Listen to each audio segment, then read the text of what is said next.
ભગવદ્ ગીતા અધ્યાય 15મો. ગઈ વખતે આપણે અધ્યાય લીધો હતો પુરુષોત્તમ યોગ. પુરુષોત્તમ યોગ આ અધ્યાયનું વિશેષ પ્રાધાન્ય ગીતાની દ્રષ્ટિએ, કારણ કે સંસાર, જીવ અને ઈશ્વર ત્રણેયનું વાસ્તવિક સ્વરૂપ અને પછી ત્રણેયની એકતા સારી રીતે સમજાવવામાં આવેલ છે. આપણે ગઈ વખતે જોઈ ગયા હતા કે શરૂઆતમાં સંસારને એક પીપળાના વૃક્ષ રૂપમાં આવી હતી. કોઈને કોઈ ઉદાહરણ આપીને આપણને સમજાવવા માંગે કે ઉર્ધ્વ મૂળ અધઃ શાખા, એટલે મૂળ એનું એમ કે ઊંચું. સામાન્ય રીતે તો પીપળા હોય કે ઝાડ હોય, એના મૂળિયા નીચે હોય ને શાખા ઉપર હોય, પણ અહીંયા આ ઝાડને એવું કે એનું ઉર્ધ્વ મૂળ. ઉર્ધ્વ એટલે અહીંયા સૂક્ષ્મ તરફ, એટલે કે એનું મૂળ પરમાત્મા છે, ઈશ્વર એનું મૂળ છે. અને આ સંસાર રૂપી બધી ડાળી, શાખા, પાંદડા, ફળ, ફૂલ એ બધું અધસ એટલે સ્થૂળ, ઉર્ધ્વ એટલે સૂક્ષ્મ. સૂક્ષ્મથી સૂક્ષ્મ તો પરમ તત્વ કયો કે મૂળ પ્રકૃતિ ઈશ્વર એ છે ને એમાંથી આ બધા પછી મૂળમાંથી જેમ ફળ ને એના ડાળીઓ ને શાખાઓ ને ઉપશાખાઓ ને પાંદડા ને ફળ ફૂલ ને એમ બધા અનંત આ બધું સંસાર એને કીધો. તો આવી રીતે કીધું. તો એમ વૃક્ષ પાછો જ્ઞાન રૂપી વિવેક રૂપી તલવારથી નાશ કરવાનું કહે છે. બીજું તો કઈ એનું જ્ઞાન ન થાય ત્યાં સુધી એ કઈ સંસાર ચક્ર કયો કે વૃક્ષ કયો સંસાર રૂપી એનો નાશ નથી થતો. તો એ વૃક્ષરૂપી સંસારને કીધો એ અનાદિ છે. સંસારને આપણે એમ ન કહી શકાય કે ક્યારે ઉત્પન્ન થયો, એટલે આપણે એને શાસ્ત્રો એને અનાદિ ગણ્યો. અજ્ઞાન કયો, માયા કયો, જગત, જીવ, ઈશ્વર આ બધા અનાદિથી છે જ. આપણે ઉત્પત્તિનો પ્રશ્ન કરીએ કે ઉત્પત્તિ થઈ તો એમાંથી પ્રશ્ન ઉભા થાય, કોઈ એનો તમે સમાધાન ન મળે કે ઉત્પત્તિ શેમાંથી થઈ. આપણે કહીએ કે આ ઈશ્વરની થઈ તો તરત જ પ્રશ્ન ઉભો થાય કે તો ઈશ્વર કેમાંથી ઉત્પન્ન થયા. તો એમ ઉત્પત્તિ ગણીએ તો એનો કોઈ આપણે સમાધાન મળે એમ નથી. એટલે શાસ્ત્રોનો મત છે કે ભાઈ જે ઉત્પન્ન થયું અજ્ઞાન માયા જે હોય તે આપણે હવે એનો દૂર કેમ કર્યો નથી, કેમ નીકળવું, મુક્ત થવાની વાત કરીએ. શા માટે અજ્ઞાન થયું અને કોની આ ઉભો કર્યો, આ બધામાં સમય બગાડવાની બહુ જરૂર નથી. જે છે એ છે, પણ અમે મુક્તિનો ઉપાય છે તો એ કરીએ, અમે નીકળવાની વાત કરીએ. કોની આ કરીને કોની બાળી દીધા ને એ આપણો સમયમાં વેડફવાની જરૂર નથી. અને બીજું અજ્ઞાનને હંમેશા અનાદિ કહેવું પડે. કોઈ પણ વાતનું અજ્ઞાન હોય, આપણે એક વસ્તુ નથી જાણતા એને અજ્ઞાન કહીએ. તો એને કેમ કહેવાય કે ક્યારથી નથી જાણતા. કોઈ વ્યક્તિ છે, કોઈ દેશ છે, કોઈ આ સંસારની વસ્તુ લઈએ, આપણે કહીએ કે એને હું નથી જાણતો હાલો, તો એ ક્યારથી નથી જાણતા એનો કોઈ કહી શકાય? અનાદિ જ કહેવું પડે. નથી જાણતા એ તો અનાદિ જ, અજ્ઞાન ને અનાદિ એટલે કહેવું. એટલે સંસાર, ઈશ્વર, જીવ અને બ્રહ્મ આ ચાર અને એના ચારેયની વચ્ચે જે કંઈ સામ્યતા છે અને જે એના ભેદ છે એ 6 વસ્તુને અનાદિ કીધી. પણ અંતે જ્ઞાન થવાથી આ બધા ભેદ નાબૂદ થતા અંતે એક રહે છે, તત્વ માત્ર રહે છે. કારણ કે ભેદ તો અજ્ઞાન વશ ઉભા થયા છે, જ્ઞાન થતા ભેદ રહેતા નથી. જે કંઈ છે એ તત્વ છે, જે કંઈ છે એ બ્રહ્મ કયો, આત્મા કયો, પરમાત્મા રૂપ જ છે. એટલે મહાપુરુષો કહી ગયા કે ભાઈ અખિલ બ્રહ્માંડમાં એક તું શ્રી હરિ જુજવે રૂપે અનંત ભાસે, પવન તું, પાણી તું, તે બધું એ જ છે. જગત મિથ્યા કહેવાનું એ વસ્તુ છે કે જગતનું કોઈ અલગ અસ્તિત્વ નથી. જે જગત રૂપે દેખાય પણ બ્રહ્મ જ જગત રૂપે દેખાઈ રહ્યું આપણા અજ્ઞાન વશ. બે વસ્તુ નથી. સત્તા બે ન હોય, સત્ય બે ન હોય, સત્ય હંમેશા એક જ હોય. બે વસ્તુનું સત્ય નથી. સત્તા આ કુદરતી નિયમ છે, સત્તા એક હોય. સામાન્ય વ્યવહારમાં આપણે સત્તા એક રાખીએ ઉપર, થોડા બધાને 8-10 નથી રાખતા કે રાષ્ટ્ર જે કંઈ વડો મુખ્ય હોય એક હોય તો જ સંચાલન વ્યવસ્થા હાલે. ઘરમાં 2-3 વડીલ થઈ જાય તો શું થાય આપણે? તો સમસ્યા થાય. તો કુદરતનો નિયમ પ્રમાણે આપણે શીખાય કે એકેશ્વરવાદ આ આપણો ભારતીય અધ્યાત્મનો મુખ્ય સિદ્ધાંત છે કે આપણે એકેશ્વરમાં માનીએ. સામાન્ય રીતે આપણે ભગવાનને ઘણા માનીએ. સામાન્ય માણસને તો બહુ ભ્રાંતિ છે. આ ભારત દેશની આપણી હાલત કેવી છે એ જોવા. આપણે જેને એક ઈશ્વર માનીએ એને બદલે આપણે કેટલા ભગવાનને કેટલા આ બધા માનીએ. ભ્રમણામાં આપણે ઘણી વાર રહેતા હોય. ઘણી વાર મને મળે કે તમે ક્યાં ભગવાનને માનો બાપુ? અમે તો એમ માની કે એક છે, જાજા હોય તો મને ખબર નથી, અમે તો એક ભગવાન છે એને માનીએ છીએ. ના ના, આમ કે ઓલા ભગવાન ને કામ કરે તો પાછા આમ છે, રામને માનો, કૃષ્ણ માનો, શિવને માનો, ભાઈ એ બધા પણ એના જ રૂપ છે અનેક, બાકી મૂળ રૂપે તત્વ રૂપે તો ઈશ્વર એક છે, નિરાકાર રૂપે તો એક છે. આ એના આકાર ખરા, કૃષ્ણ કયો, રામ કયો, શિવ કયો, માતાજી કયો, ગણપતિ કયો, સૂર્ય કયો, કે જે અનેક રૂપ છે બધાનું મૂળ રૂપે તત્વથી તો એક જ છે, કારણ તો બધાનું એક જ છે. આ બધા કાર્ય કહેવાય, એનું આકાર ઉભા થાય કાર્ય, અને જેમાંથી ઉત્પન્ન થાય કારણ કહેવાય. તો ઈશ્વર સૌનું કારણ છે, ઈશ્વર નિરાકાર છે. આ ઈશ્વર સગુણ ખરા, કારણ કે સગુણ વિના તો આ નામરૂપ જગત જ ન હોય, એટલે સગુણ ખરા ઈશ્વર, પણ એને આકાર નથી, એટલે નિરાકારથી રહે. અને એ ઈશ્વર એટલે જ આ બ્રહ્માંડ રૂપી ચેતના, બ્રહ્માંડ એનું શરીર, આપણું પિંડ શરીર છે, ઈશ્વરનું શરીર બ્રહ્માંડ છે. તો એ બ્રહ્માંડ અને પિંડ પણ એક કાલ્પનિક છે. માયાની રીતે જોવો તો બધું અસત્ય છે, એમાં જ સંસાર કહેવાય ને. સંસાર એટલે જીવ, અને આ આખો સંસારમાં આપણે બધા જીવ આવી ગયા, વ્યષ્ટિ સમષ્ટિ ને બધું મળીને સંસાર કહેવાય. તો સંસાર અંતે અજ્ઞાનથી ઉભો થયો અને જ્ઞાન થતા રહેતો નથી, એટલે ઈશ્વર જીવ એ પણ એક ભેદ છે અહંકાર રીતે. આપણે આ બે ભાવ છે, એમ ઈશ્વરને અહંકાર, બ્રહ્માંડ રૂપી અહંકાર ખરો, પણ એને અજ્ઞાન નથી, એને ખબર છે કે હું આ મારું વાસ્તવિક સ્વરૂપ તો ચેતન આત્મા બ્રહ્મ છે, એને ખબર છે. એટલે આપણે ઈશ્વર માટે એમ કહીએ કે ગીતાજીમાં કહે ને ભગવાન અર્જુનને કહે કે તું કરતા ભોગતા પોતાને માની લીધો એટલે તું દુઃખી છે, તું બંધાણો, હું બધું કરતો હોવા છતાં કઈ નથી કરતો, એટલે કે કરતા ભોગતા પણ મારામાં નથી, એટલે મને બંધન નથી થતું. તું પોતાને કરતા માની લીધો કે આ હું કરું, હું અર્જુન, હું મારું, મને પાપ લાગે, હું આ કરું, હું આ કરું. આ દેહભાવમાં આવીને તે પોતાને અર્જુન માની લીધો એટલે કરતા થયો, કરતા થયો એટલે ભોગ ભોગવવો પડે. કરતા પણ આવે એટલે ભોગતા પણ આવે છે, એ બે જોડાયેલા છે. હું કરું એમ માન્યું એટલે આપણે બંધાઈ ગયા. તો કરતા ભોગતા પણ જતું રહેવું એ જ મુક્તિ છે. પછી ગીતાજીમાં કહે ને પછી બધું કરતો હોવા છતાં નથી કરતો, કર્મમાં અકર્મ અને અકર્મમાં કર્મ, આવી જ્યારે જ્ઞાન થાય તે દશા થાય. બાહ્ય રૂપથી જે થાય કે એ આપણે જેમ કરે બધું આપણા મને ન શું કે, પણ અંદર સતત એને પોતે અકર્તા છે એવી અનુભૂતિ રહેતી હોય. દેહમાન થઈ રહ્યું અને પોતે સ્વરૂપથી અકર્તા છે, આ અનુભૂતિ છે. તો આને લીધે અર્જુન કે તું આ બધાને હણી નાખતો તને કઈ નહીં થાય, કારણ કે જ્ઞાન હોય તો આમાં હણવાનું ક્યાં, અજ્ઞાન હોય તો પાણાને હણો તો હણવાની હિંસાત્મક ભાવ તો અંદર ઉભો થયો ને, એ જ પાપ છે. તો હણવાનું તો છે, કારણ કે હણવા વાળો હણાઈ રહ્યો બધું એક જ છે. ત્રિપુટી તો અજ્ઞાન લીધે બે ઉભા થઈ ગયા, અને જે હણાઈ રહ્યું પણ એ છે, હણવા વાળો એ છે, હણવાની ક્રિયા એ છે, બધું એટલે કીધું બ્રહ્મ લટકણ કરે. બ્રહ્મ એક જ બ્રહ્મથી વિભાજિત અજ્ઞાન વર્ષ આપણે ત્રિપુટી ઉભી થઈ ગઈ.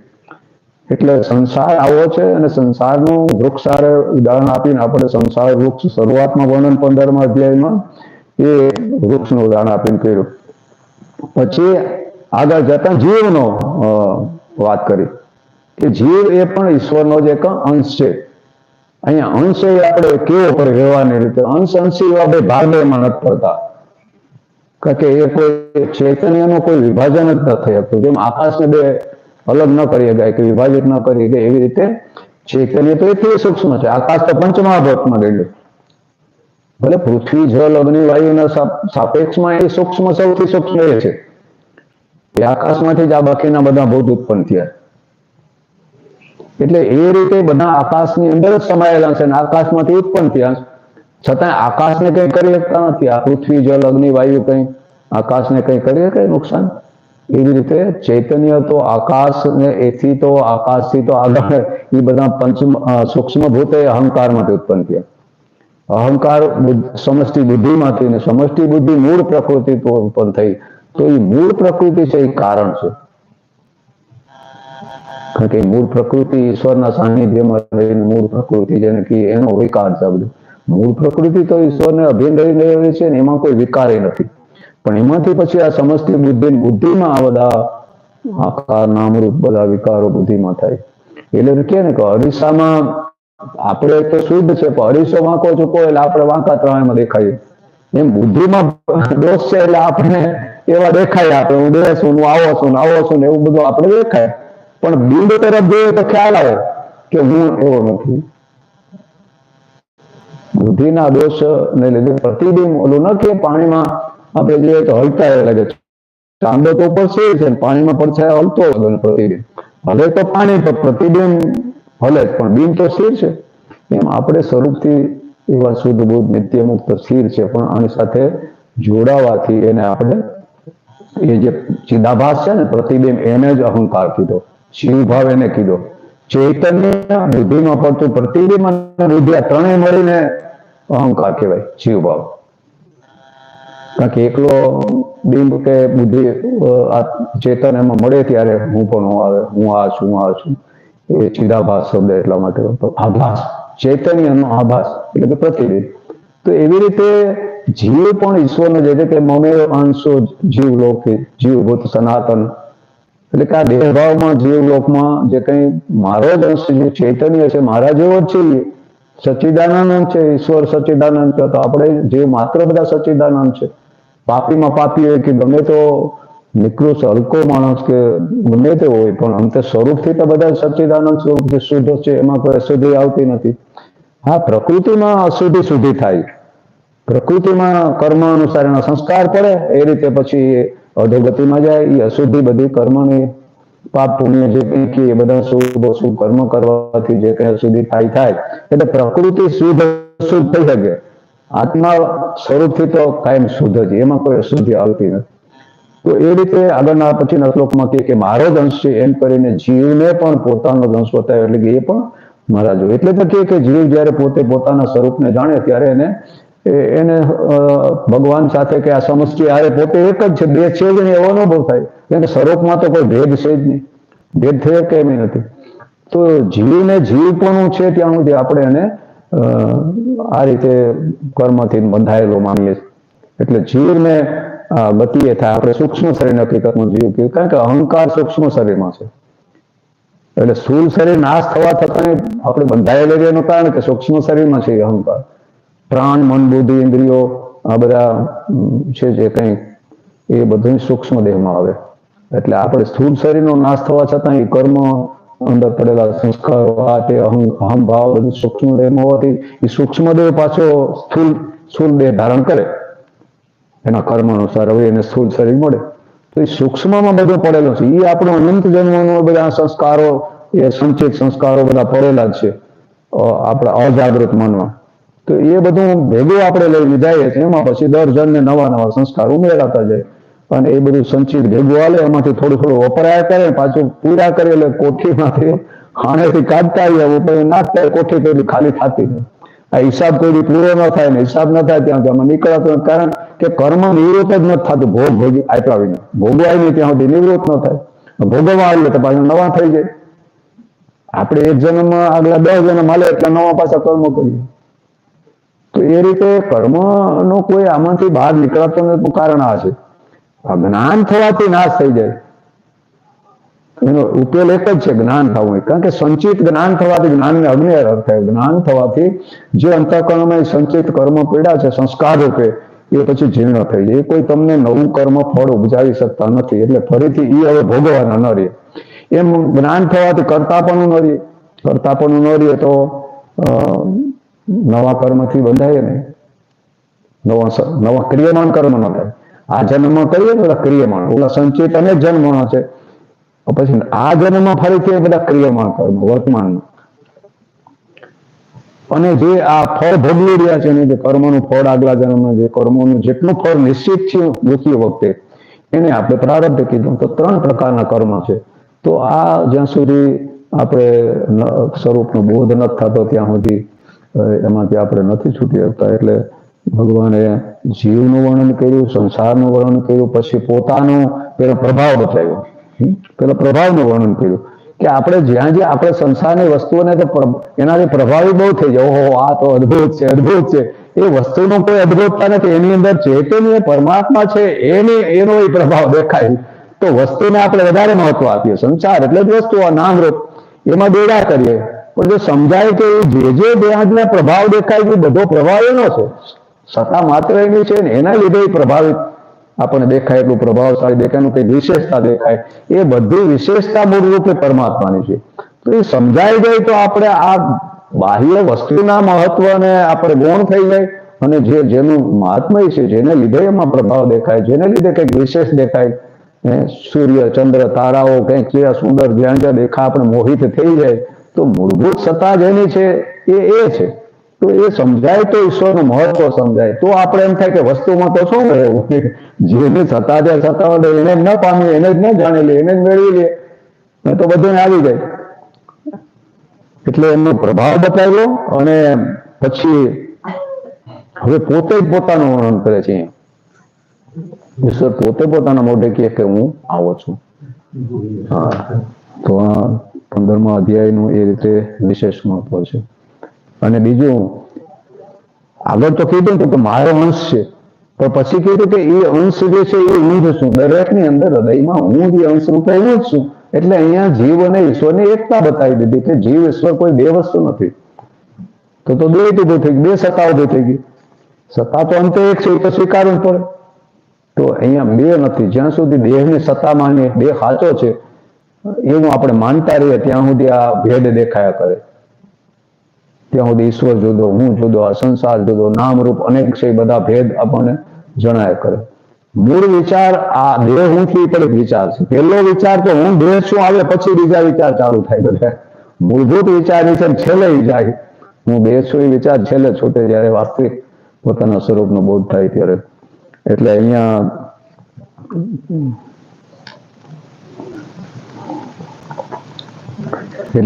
કે પાછળના 3 શ્લોકો હું પોતાની પ્રભાવયુક્ત વિભૂતિઓનું વર્ણન કર્યું. એ બધી વિભૂતિ એટલે કે એના સ્વરૂપ અનેક એની વિભૂતિ છે. તો એ વિભૂતિઓનો પ્રભાવ નું વર્ણન કરીને હવે વિષયનો ઉપસંહાર કરતા ભગવાન સર્વ રીતે જાણવા યોગ્ય તત્વ પોતાને જ બતાવે કે વાસ્તવિક રીતે તત્વ રૂપે એ પરમાત્મા તત્વ છે એ છે. અહીંયા આપણે રામ કૃષ્ણ શિવ બધા કહીએ, પણ એ તો એ માધ્યમ બન્યા, એના દેહ હતા. એ દેહ એનો માધ્યમ બન્યો. જે એમાં પૂર્ણ શુદ્ધિ હોય તો એમાંથી પરમ તત્વ પૂર્ણ રૂપે પ્રગટ થાય, વ્યક્ત થાય. તો કૃષ્ણ જયારે કે હું આ છું, હું આ છું, ત્યારે કૃષ્ણને હું નથી કહેવાનું, પણ એનું વાસ્તવિક સ્વરૂપ હું. આપણે હું કરીએ ત્યારે દેહ કે ફલાણાભાઈ દીકરાભાઈ નથી, પણ એ વાસ્તવિક હું જે તત્વ રૂપે છે એ આ માધ્યમ, દેહ માધ્યમ બન્યો. તો જે અવતારી એટલે કે દેખ્યું, આખરે દેહ ધારણ કર્યા તો દેહ તો પ્રકૃતિનો દેહ, એટલે પ્રકૃતિ તો માધ્યમ બને. જેના પૂર્ણ કંઈક શુદ્ધિ હોય, અંતઃકરણ આ તે બધું યોગ્યતા હોય એટલા પ્રમાણમાં વ્યક્ત થાય. સત્ય તો બધાયમાં છે, વ્યક્ત કેવું માધ્યમ છે એના ઉપર છે. તો એવા માધ્યમ આવ્યા કે એમાં પૂર્ણ રૂપે પ્રગટ થયા. એટલે આપણને અવતારી કીધા. મહાપુરુષો એ બધાને આપણે સન્માન આપીએ એનું કારણ કે એમાં પણ એ તત્વ પ્રગટ થયું. એટલે એ દેહ તો એના નથી રહેતા, કોઈના નથી રહેવાના. દેહ તો દેહ છે, સ્વરૂપમાં તો કઈ છે નહીં. મેં કીધું ને, ન બંધુ ન મિત્ર ગુરુ ને શિષ્ય, ચિદાનંદ રૂપે. ચિદાનંદ રૂપ જે ચૈતન્ય રૂપ, આનંદ રૂપ, સચ્ચિદાનંદ રૂપ જે સૌથી તત્વ છે એમાં તો કોઈ ભેદ જ નથી. ઈશ્વર કે ગુરુ કે શિષ્ય કે માતા પિતા કે આ કે તે કે કઈ રહેતું નથી. શંકરાચાર્યને શ્લોક છે એમાં કે સ્વરૂપમાં તો નથી કોઈ બંધાયેલો, નથી કોઈ મુક્ત, નથી કોઈ અજ્ઞાની, નથી કોઈ જ્ઞાની, નથી કોઈ સિદ્ધ કે નથી કોઈ બુદ્ધ કે જેવા પછી કોઈ ભેદ રહેતા ને, તો તત્વ માત્ર રહે. ભેદ તો નામરૂપ ને લીધે અનેક આપણે આ બધું દેખાય, પણ નામરૂપ છે એ મિથ્યા છે, બદલતું. કોઈ આ નામરૂપ સામે નિત્ય રહે છે ખરું? આપણું શરીર અમે જોવો ને, આવડા હતા ને કેટલા આટલી તો બદલાઈ જાય. એ બધું સમય બદલાય. આપણે તો હવે ફોટા લઈને કે હું પેલા આવડો હતો ને હવે આવડો થયો, પણ આવડો કઈ કોઈ તારીખે ફિક્સ નથી થયા. પ્રક્રિયા જન્મની સાથે સતત પરિવર્તન થઈ રહ્યું. તો પરિવર્તન થતું હોય કોઈ બી સાચું ન હોય, પણ એ પરિવર્તનને જાણનારો કોણ છે? આપણે કહીએ ને પાછા હું જાણું, તો એ બરાબર છે, હું જાણું છું એ બરાબર છે, પણ પાછા આપણે ભૂલી ગયા શરીર હું છે ને પાછા માનવા મળ્યું. હું નાનો હતો ને હું મોટો થઈ ગયો એમ કેવું છે. મારું શરીર નાનું હતું, પછી કુમારવસ્થા આવી, પછી યુવાવસ્થા આવી, પછી પ્રૌઢ અવસ્થા આવી, વૃદ્ધાવસ્થા આવી. અવસ્થાઓ શરીરની પ્રકૃતિમાં થઈ રહી. આત્માને કોઈ અવસ્થા નથી, એની કોઈ બદલાતી નથી સ્થિતિ. એ ચૈતન્ય એવું ને એવું એ જ જાણી દો. એટલે તો આપણે અંદરથી એમ નથી થતું કે હું બદલાઈ ગયું. લાખ બધા આવી ગયા માથે, વાવાઝોડા આવી જાય તો આપણે તો લાગે કઈ બદલાઈ ગયા આપણે. એવાની વાત છે. આપણે તો એ તો આવવા જવાનું છે, પરિવર્તન થઈને આવે જતું રહીએ, પણ આપણે જે એને જાણી દઈએ તો એવો ને એવો એ અપરિવર્તનશીલ છે. એટલે ને કદી બદલાઈ જાય તો કોણ જાણે? કાલે જો એ શરીર પોતે તો શરીર તો બદલાઈ ગયું, કાલે આપણે આજે નથી, આજે તો આવતીકાલે નહીં હોય. તો એ બદલાઈ ગયો તો કોણ ભૂતકાળ જાણે? ભૂત ભવિષ્ય જે કંઈ પસાર થઈ રહ્યું એ તો પ્રકૃતિના ધર્મ છે, જે ભૂતકાળથી કે દેશકાળથી પર છે તત્વ, એ બધું જાણી એટલે આપણે જાણવા વાળા છીએ. આ જણાયેલું આપણે નથી. એટલે અહીંયા આપણે ભગવાન હવે પોતાનું સ્વરૂપનું વર્ણન કરશે. એ વિશેષતા છે કે એને પોતે જ પોતાનું સ્વરૂપ બતાવ્યું.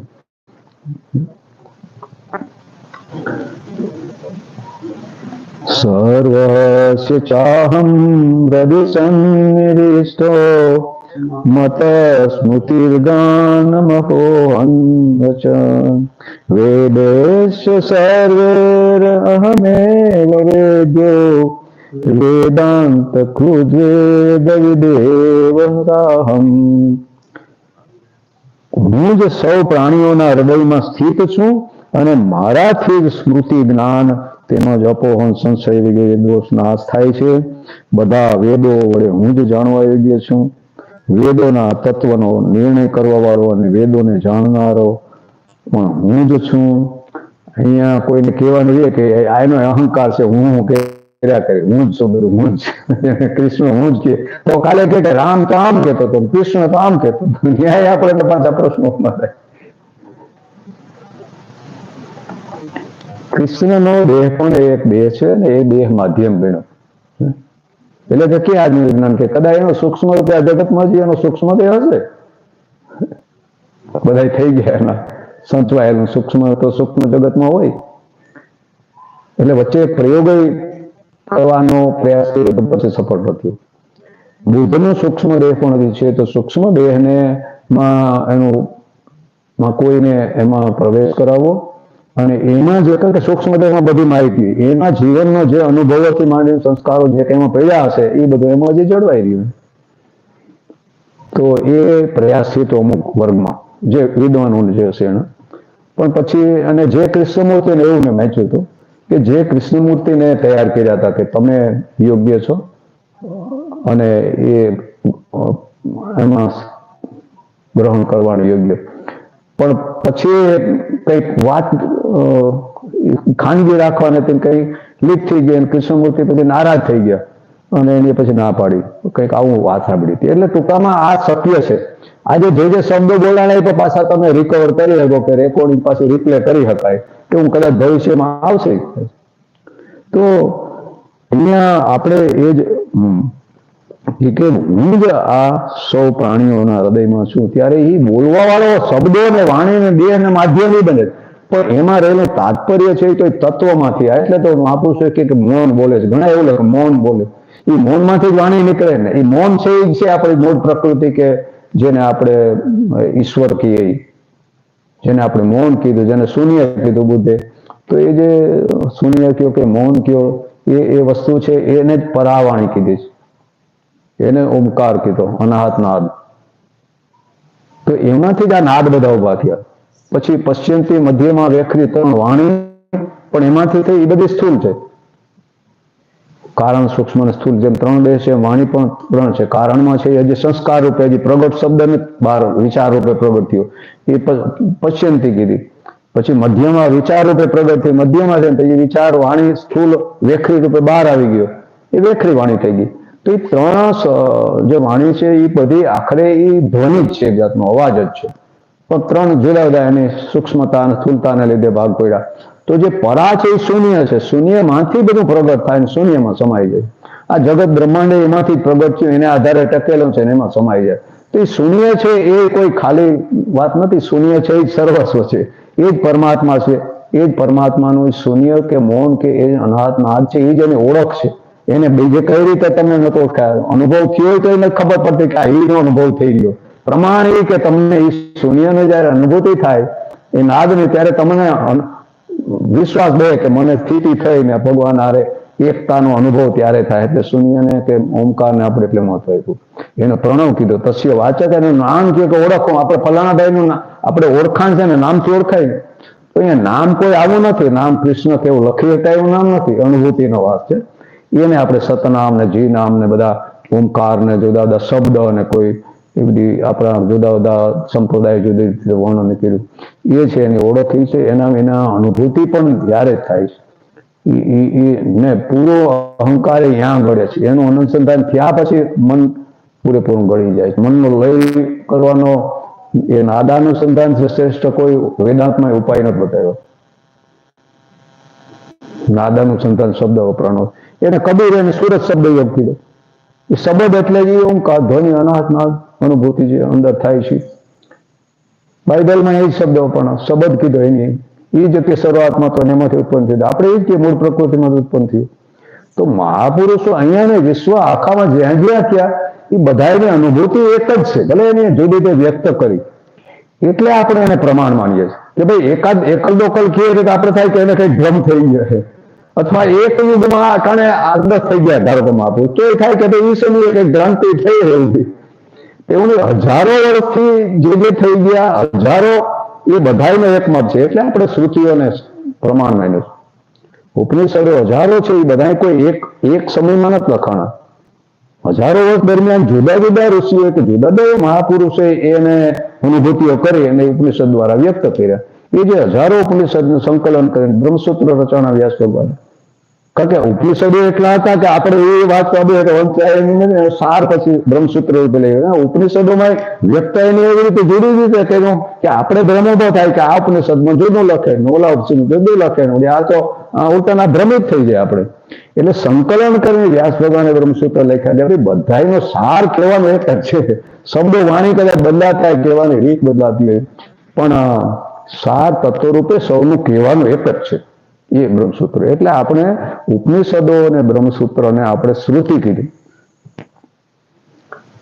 શ્રુતિ પ્રમાણ ગમે ત્યારે શાસ્ત્ર ચર્ચા થાય તો પણ શ્રુતિઓ અને પ્રમાણ માનીને એને આધાર માનીને વાત થાય. હું એમ કહી દઉં કે હું સાચો ને તમે ખોટા, એમ ના હાલે. મારે શ્રુતિને પ્રમાણિત કરવું પડે કે ભાઈ મને અનુભવ થાય હું સાચું એટલે કહું કે શ્રુતિમાં આવું બતાવ્યું છે. કોઈ એમને અમે ચર્ચા ન કરતા, એને વાદ કહેતા. વિવાદ નહીં, વાદ એટલે જ્ઞાન એકબીજાનો પ્રાપ્ત કરવાનો ભાવ હોય. અરસપરસ જ્ઞાન ચર્ચાથી અરસપરસ કઈ અનુભવ જાણવા મળે એટલે ત્યારે એકબીજા સ્વીકારતા કે હા ભાઈ તો મને એવું જોવા ન થાય શ્રુતિમાં લખ્યું હોય તો સ્વીકારી લેતા. કે તો દલિત ના કરતા કે ના ના ના એવું નહીં. હા દલિત થઈ હતી ત્યાં. મંડન મિશ્ર ને શંકરાચાર્ય થયું ત્યારે એ નહોતા માનતા. મંડન મિશ્ર કે હું જ સાચો કે હા એ કર્મકાંડી હતા. દર્શન તો એ પૂર્વ મીમાંસા ઉત્તર મીમાંસા એ જ વેદાંત, પૂર્વ મીમાંસા એ કર્મકાંડ છે. તો વ્યાસ ભગવાનના શિષ્ય પાસે કર્મકાંડ આખરે તો એનો જમીન એના શિષ્યને જ કર્મકાંડ લખવાનું કીધું હતું ને વ્યાસે જ ઉત્તર મીમાંસા પણ વ્યાસ પાછા લખનાર.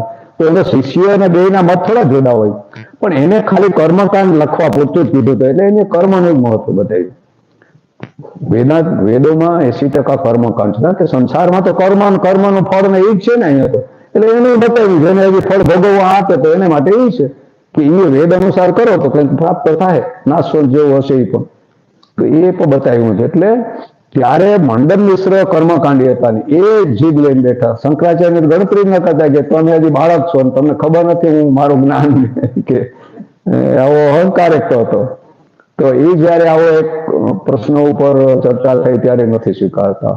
શંકરાચાર્ય કે કર્મ બરાબર, તમે કહો કે ઈશ્વરની કોઈ જરૂર નથી, કર્મથી બધું પ્રાપ્ત થાય, તો એમાં ઈશ્વર ક્યાં આવ્યા વચમાં? કે કર્મ તો થાય પણ આ અનેક અહીં તો અબજો જીવો છે ને લખ 84 છે, એ બધાનું કર્મની વ્યવસ્થા કરનાર કોણ, એની સત્તા કોણ, એની નોંધ કોણ રાખે, એ કર્મનું ફળ કોને કેટલું મળે, આ તે એ બધી વ્યવસ્થા કરનાર કઈ સત્તા છે? કર્મ તો સ્વભાવથી જડ છે, તો આ વ્યવસ્થા કરનારી કઈ સત્તા છે? તો કોઈ સત્તા તો હોવી જોઈએ ને. તમે એને જે નામ આપો પછી ભગવાન કયો, અલ્લાહ કયો, ગોડ કયો, શિવ કયો, રામ કહેવાય કયો, કૃષ્ણ કયો કે માતાજી કહેવાય તો કયો, પણ બે નથી એમ તો એ સ્વીકારવું પડે. તમે જે સ્વરૂપને કદાચ ઈષ્ટ માનેલું પાછા હોય, પણ ત્યાં અનેક નથી. એ ભ્રમ ન જાય તો આમાં આપણે આગળ ન વધીએ. એ પણ એક ભેદ બુદ્ધિ છે. અંતે તત્વથી બધા એક જ છે. એટલે મંડન મિશ્ર નથી માનતા તો શંકરાચાર્યજી તો આહવાન કરી જેમીની ઋષિ જણીએ દર્શન આપ્યું હતું પ્રગટ થાય, અને એને મંડન મિશ્રને કીધું કે તમે કયો એ વાત આવી તો તમે એનો તાત્પર્ય ન સમજ્યા. મેં જે લખ્યું તમે સીધો વાંચ્યા જ કરો, પણ લક્ષ્યાર્થ શું છે તમે ન સમજાય એનું. અને શંકરાચાર્ય સમજ્યા બરાબર, એ કે એટલે સ્વીકારી લે. તો ત્યારે મંડન મિશ્રનો અહંકાર ગયો અને પગમાં પડીને એના પછી મુખ્ય સુરેશ્વરાચાર્ય એના મુખ્ય શિષ્ય એ થયા.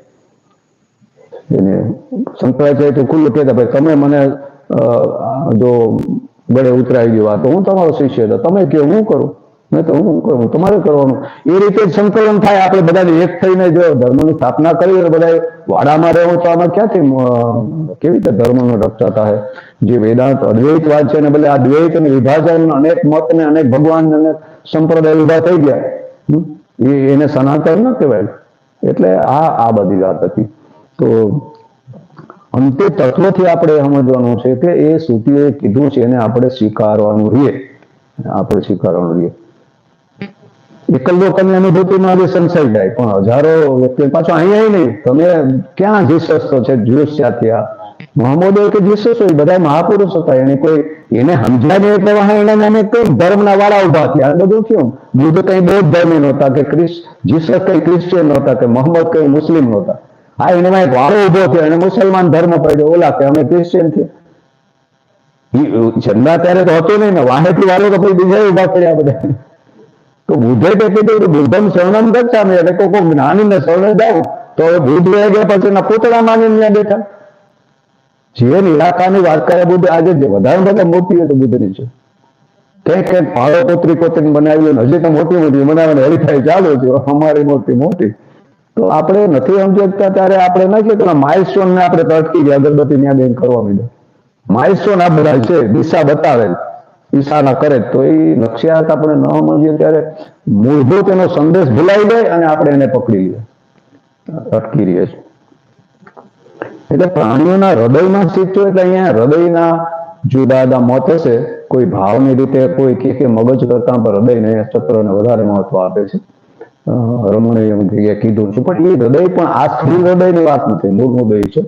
સ્થૂળ હૃદય તો ભૌતિક વસ્તુ છે. પણ છે આ છાતીના ભાગમાં રમણના અનુભવ મહાપુરુષના છે કે એ ત્યાં એને એવો અનુભવ થાય જ્યાં હું જે ઉઠે ને આત્મા. એટલે અહીંયા રમણે એ કીધું કે એ હૃદય એટલે આત્મા. હૃદય એટલે આત્મા કયો, ગુરુ કયો, ઈશ્વર કયો, જે કયો પછી હૃદય કોઈ આપણું આ ભૌતિક હૃદયની વાત નથી, આત્માવાચક છે અહીંયા. તો આત્મા કયો કે પરમાત્મા કયો, પણ એ હૃદય એટલે કે પોતાનું સ્વરૂપ એ જ હૃદય. અને સ્વરૂપનો બોધ થાય ત્યારે જ સમસ્તી હારે યશનો એકતાનો અનુભવ થાય. એને આપણે યોગ કહીએ કે અહીંયા બે નથી, હું ને ઈશ્વર, હું ને તું, એવું ભાવ નથી રહેતો. હું તું બે નથી રહેતા. પછી ત્યાં તો હોવું માત્ર રહીએ છે કહેવાય, એમને હું ન કહેવાય, તું ન કહેવાય. ભલે આપણે વ્યક્ત કરવા હુંના શબ્દો વાપરીએ કે બધું તું જ છે, ભગવાન જ્ઞાન વાળા કહે કે હું બ્રહ્મ છું, પણ અહીંયા એ કહેવા માટે હું નો ઉપયોગ કરવો પડે. તો એ હું છે એ ત્યાં પછી અહંકાર નથી, એ અસ્તિત્વવાચક ભાવ છે. આપણે હું કહેતા તરત આપણે સ્વરૂપનો અંદરથી બોધ થાય, હું છું એવો અનુભૂતિ થાય. એટલે એ અસ્તિત્વવાચક છે હું શબ્દ પણ. ઘણા મહાપુરુષો રમણે કીધું ઓમ કરતા અહમ ભાવનું વધારે, ખાલી અહમ બોલ્યા કરે કે મંત્ર એ તમને મૂળમાં લઈ જાય, જ્યાંથી વાસ્તવિક હું ઉઠે, અસ્તિત્વનો ભાવ ઉઠી રહ્યો હોવાનો, ત્યાં મૂળમાં લઈ જાય.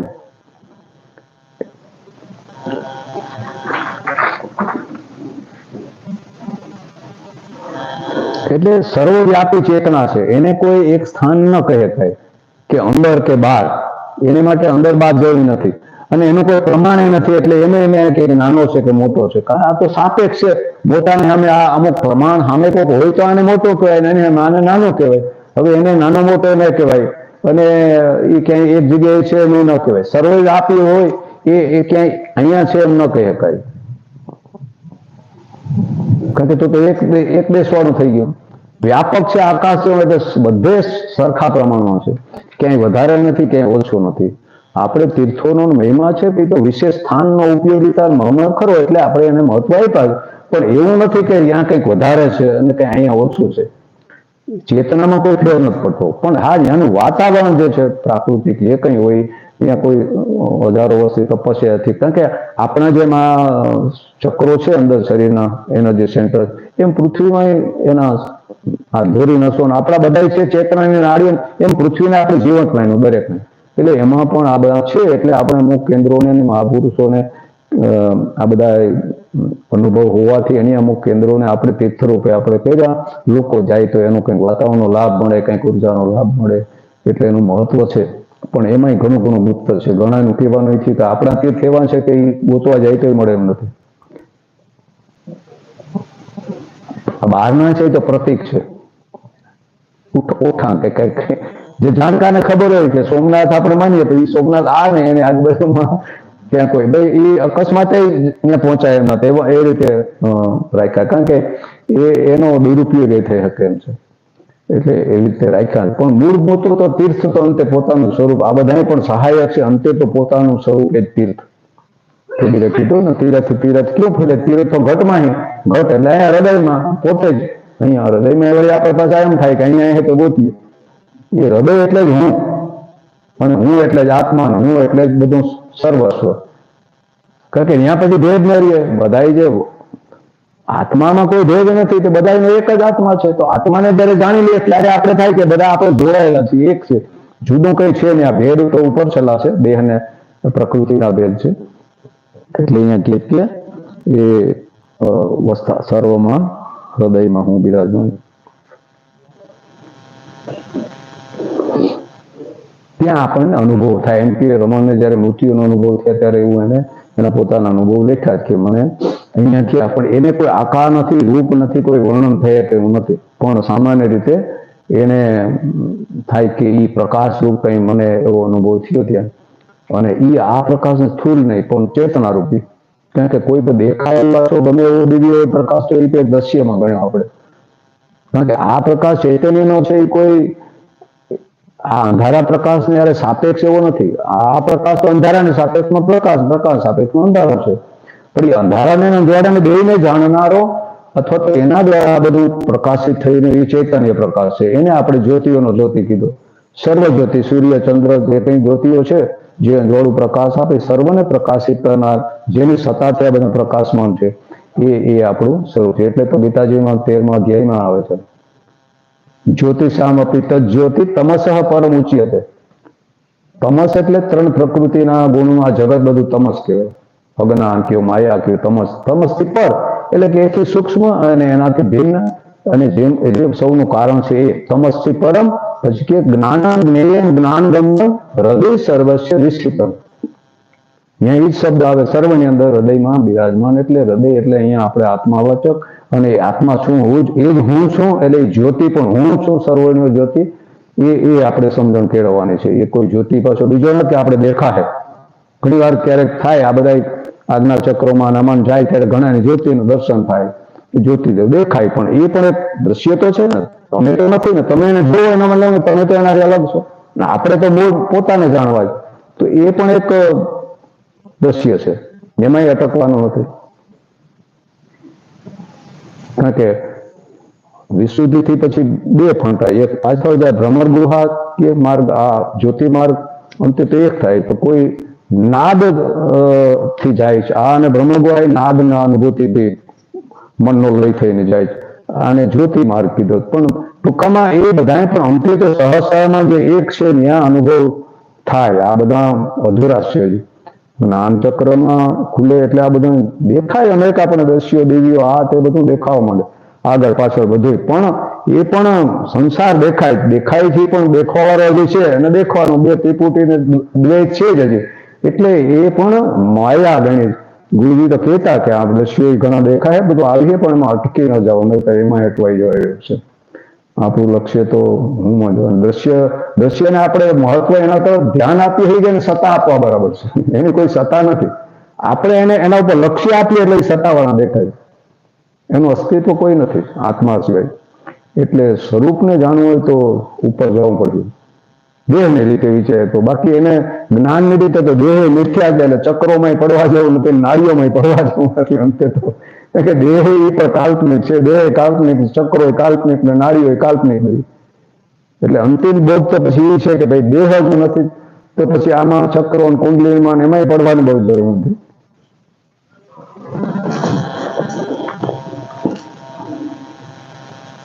પરમાત્મા સર્વવ્યાપી અર્થાત બધી જગ્યાએ સમાન રૂપથી પરિપૂર્ણ હોવા છતાં પણ હૃદયમાં પ્રાપ્ત થાય છે. એટલે અહીંયા આત્મા રૂપે અનુભવાય. પ્રાપ્ત થાય તો તે બીજી વસ્તુ થઈ ગઈ પાછી. તો પ્રાપ્ત કરવાનું તો અહીંયા છે ને. ઘણી વાર કોઈ કે પ્રાપ્ત ની પ્રાપ્તિ એટલે કે હતો જ, પણ હવે તીખામે ઘણી વાર ન કે પેરમાં છોકરોને વસ્તુ હાથમાં આપણે ગોતતા આપણે ગોતતા હોય તો નહોતી તો એવું નતું ને ખોવાય એટલે આપણા વિસ્મરણ થઈ ગયું એટલે તો કીધું કે સ્મરણ થયું પાછું કે મને સ્મૃતિ થઈ પાછી ભૂલાઈ ગયું કોઈક પાછા જાણીતા આપણે યાદ દોડાય બધા ક્યાં ભૂલાઈ ગયા આવીએ આપણે ઈદ કરાવે ને ગુરુ મહારાજ શું કઈ દઈ થોડા દે કે તું ક્યાં બાર ફાંફામાં તું જ તો છે તું પોતાનું જાણે એટલે તો અહીંયા ઈદ કે એ હૃદયમાં પ્રાપ્ત થાય એટલે કે આત્મા રૂપે હું એ છું એ રીતે અનુભવ થાય એ અન્ય કોઈ વસ્તુ છે એ રીતે કોઈ દી અનુભવાય નહીં જે દ્રશ્યમાન હોય તો બધા આંખો મન બુદ્ધિ ઇન્દ્રિયોથી જણાતા હોય તે આ કોઈ મન બુદ્ધિ ઇન્દ્રિયોનો તો વિષય નથી એથી પર છે એટલે તો કે યથો વાચો નિવર્તન છે અપ્રાપ્ય મનસા છે વાણી અને મન એને પ્રાપ્ત કરી શકતા નથી એ એવું એટલે કોઈ ભજનોમાં કે 52 થી 12 તો આ બધી વાણી છે આ વેદો અને શાસ્ત્રો 52 અક્ષરના છે વાણી એ શબ્દો પેલું તો નિઃશબ્દ છે આ બે શબ્દો છે પોરોપાનો છે એ વાંચવાનું છે તો એ એવું છે તો શૂન્ય કઈ નથી એવું એને મધ્ય કીધો બે વિચારની વચ્ચે બે શબ્દની વચ્ચે એ છે એ મધ્ય એ સાક્ષી એ આપણું સ્વરૂપ એક સદાચાર સૂત્રમાં છે શ્લોક શંકરે જઈને જો શબ્દ યાદ અંતયો મનસા આપી તથૈવ છો કે મધ્ય તો સાક્ષી તો તત એવ તમ ભ્રમમ જહી એટલે કે બે શબ્દ આખરે એક શબ્દ એટલું નથી ભાઈ ખાલી આવે ને વચમાં તો આપણે એટલે તો અલગ અલગ શબ્દ લખીએ તો એમ જે બોલીએ જ આ શબ્દો તો એ પણ વાણી છે શબ્દો બહાર આવે પછી બીજો શબ્દ ને બે ની વચ્ચે મધ્ય આવે એ ખાલી કયો કે જે કયો એમ મનમાં મન સોંપી થશે એટલે મનના જે વિચારો અંતે ઉઠે તો એક વિચાર વૃત્તિ તરંગ પૂરો થાય સમી જાય પછી બીજો ઉઠે તો એ બીજો ઉઠે ત્યાં સુધીમાં વચ્ચે ખાલી આવે છે આપણે ખ્યાલ નથી આપણે એને સમજાતું પણ ખાલી એટલે કે ત્યાં વચ્ચે ગેપ આવતી નિર્વિચાર જે ખાલી સ્થાન છે વિચાર રહિત જ્યાં વિચારે કોઈ ન હોય વૃત્તિ ન હોય એને કોઈ ઊંડું નહીં કહે એ આપણું સાક્ષી એટલે અહીંયા એ જ કહે કે એ જે મધ્ય તો સાક્ષી તો એટલે કે મધ્ય છે જે આ વિચારોને બધાને જાણી રહ્યો છે એ તું છે એ તું એટલે કે તું એ છે ભ્રમ છો તું ભ્રાંતિ છોડી દે કે હું કોણ છું બસ એ જ તું વચ્ચે નિર્વિચાર સ્થિતિ જયારે તમને વચ્ચે અનુભવ થતો હોય ત્યારે સમજો કે આ હું એ જે અનુભૂતિ ત્યારે થતી હોય ત્યારે ત્યાં અહંકાર ન હોય ત્યાં દેશકાલે ન હોય ત્યાં કર્મ રહેતો નથી તો એ મધ્ય છે આપણું સ્વરૂપ છે એને જ ખાચી સંધ્યા એ કીધી આપણે સવાર બપોર રાનને સંધ્યા કહીએ ગુરુજી કહેતા કે વાસ્તવિક સંધિ તો આ છે એ સંધિ મળી જાય તો આમાં છૂટીએ બાકી તો બધું બાહ્ય ઠીક છે આપણે કર્મકાંડમાં આવે બધું કરે તો એવી રીતે જેવી રીતે આપણે ગાય છે તો દૂધ તો શરીરમાં વ્યાપ્ત હોય કઈ દૂધ એવું નથી કે કઈ સ્થાનમાં પણ એ એના આંચળમાંથી આપણે દૂધ પ્રાપ્ત થાય તો આ બધા ઉદાહરણ આપીને આપણે કહીએ કે સર્વત્ર છે પણ આ દેહમાં એ ચેતન પ્રગટ થયું કારણ એ આપણા અંતઃકરણને લીધે પ્રગટ થાય આ પથ્થરમાં સામાન્ય ચેતન તો પથ્થરમાં છે ઇવન જીવ નીકળી જાય ત્યારે મરદામાં એ છે ચેતન તો એ ક્યાં નથી પણ હવે એ મરદામાં પ્રાણ નડ્યો ને એટલે એ ઝેર જેવું લાગે એમાં કોઈ વ્યક્ત નથી થતું હવે પ્રાણ હતો ત્યારે આ બધું વ્યક્ત થતું હતું ચેતન વાળું લાગતું હતું શરીર એટલે સામાન્ય ચેતન તો સર્વવ્યાપી છે પથ્થરમાં છે પથ્થરીઓ નહીં હોઈ શકે અતિ તામસિક જળ થઈ ગયો પથ્થર તો એ તમોગુણ વાળું શરીર છે એટલે એમાં કઈ વ્યક્ત નથી થતો એટલે આપણે એને પથ્થર કહી દઈએ પણ એવું શરીર હોઈ શકે પથ્થરીઓની પણ હોઈ શકે પણ એમાં સંપૂર્ણ તમોગુણ છે પછી જેમ એમાં રજોગુણ થોડો ભેડો મિશ્ર થતો ગયો એમાં થોડી ક્રિયા આવી તો આ જે ચાર ખાણી કહે ને આપણા જીવ ને ચાર તો એ બધા એ રીતે ભેદ પડ્યા અનેક જાતના જીવ થયા એનો આ ગુણના આધારે ભેદ પડ્યા એટલા રજોગુણ થોડોક મળ્યો ને એટલે એ પથ્થર જેવો હવે ન રહ્યો આ વૃક્ષો છે એમ ધીરે ધીરે એમાં વૃદ્ધિ થાય ને એ રજોગુણ પડ્યો તો એ રજોગુણને લીધે એ ઝાડ પાછું હાલીને તો નથી જાય તો કમસે કમ ત્યાં સ્થિર છે છતાં એમાં વૃદ્ધિ તો થઈ ગઈ તો એ વૃદ્ધિ છે એ રજોગુણ છે બીજું એનામાં થોડીક સંવેદના આવી એ સત્વગુણ છે આ વૃક્ષોની સંવેદના છે અઢાર તો તે વૃક્ષોની ભાષા હોય એ એકબીજા કોમ્યુનિકેટ કરી લે છે કોઈ કુવાડો ના આવે તો એકબીજાને કહી દે અંદરથી વિકૃતિ થવા મળે ચાલુ પ્રતિકાર કરવા કે એટલે ઝાડવામાં વિકાર થવા મળે જે એનો ભાવ એવો પ્રગટ થાય ભયને સામે એનો તિરસ્કાર જે કહે રક્ષાત્મક તો આવું થઈ શકે. એટલે આપણે આયુર્વેદમાં દવાઓ લેવી હોય તો ઝાડને પૂજા પાઠ કરીને પ્રાર્થના કરીને પાંદડું તોડવું હોય તો. એટલે એ સર્વત્ર છે, પણ અમુક જગ્યાએ વ્યક્ત થાય એનું કારણ કે અંતઃકરણ જેટલું વિકસિત થયું એટલું વધારે આપણે બહાર દેખાવા માંડી ચેતન વાળું બધું લાગે. આપણામાં એમાં વધારે જેમ રજોગુણ વધ્યો અને સત્વગુણ વધતો ગયો એમાં કીડી મકોડા અને પછી હાલવા ચાલવા વાળા થઈ ગયા. એ હાલવા ચાલવા માંડ્યા, ગતિ કરવા માંડ્યા, જંગમ. એમ 5 કોષ બધા વિકસિત થયા ત્યારે માણસમાં એ 5 કોષ પૂર્ણ વિકસિત. બાકી પ્રાણીઓમાં 5 કોષ પૂરા વિકસિત નથી થયા. જરૂર પૂરતી બુદ્ધિ એના સર્વાઈવ કે એના અસ્તિત્વ માટે જરૂર પૂરતી બધા થોડું થોડું આપ્યું છે, પણ બધામાં કંઈ ને કંઈ 5 કોષ પૂરા વિકસિત નથી થયા. એમાં આપણો મનુષ્યનો વિજ્ઞાનમાં જ કોષ કે બુદ્ધિ એ વિશેષ છે. એટલે આપણે બુદ્ધિથી જ બધા પર શાસન કરીએ, બાકી તો બીજી બધી રીતે તો પ્રાણીઓમાં દરેકમાં આપણાથી વધારે શક્તિ હોય. એટલે પૃથ્વીમાં સર્વત્ર જળ રહેવા છતાં પણ તે કુવા વગેરેથી પ્રાપ્ત થાય છે. એટલે આવી રીતે એમ કે હોય વ્યાપક, પણ એને ખોદ્યું તો મળ્યું ને પાણી, ક્યાંય હતું તો ખરું ને આ પાણી, પણ એલું જે બીજો કચરો પાણા ધોધ ને માટીને કાઢી નાખ્યા તો પાણી આપણે પ્રાપ્ત થયું. પાણી તો હતું જ ત્યાં. તો અહીંયા આત્મા તો છે જ અત્યારે, પણ શરીર મન બુદ્ધિ ઇન્દ્રિયો આ બધા આડા આવે ને એને આપણે હું માની લેતા એટલે અનુભવ નથી થતો.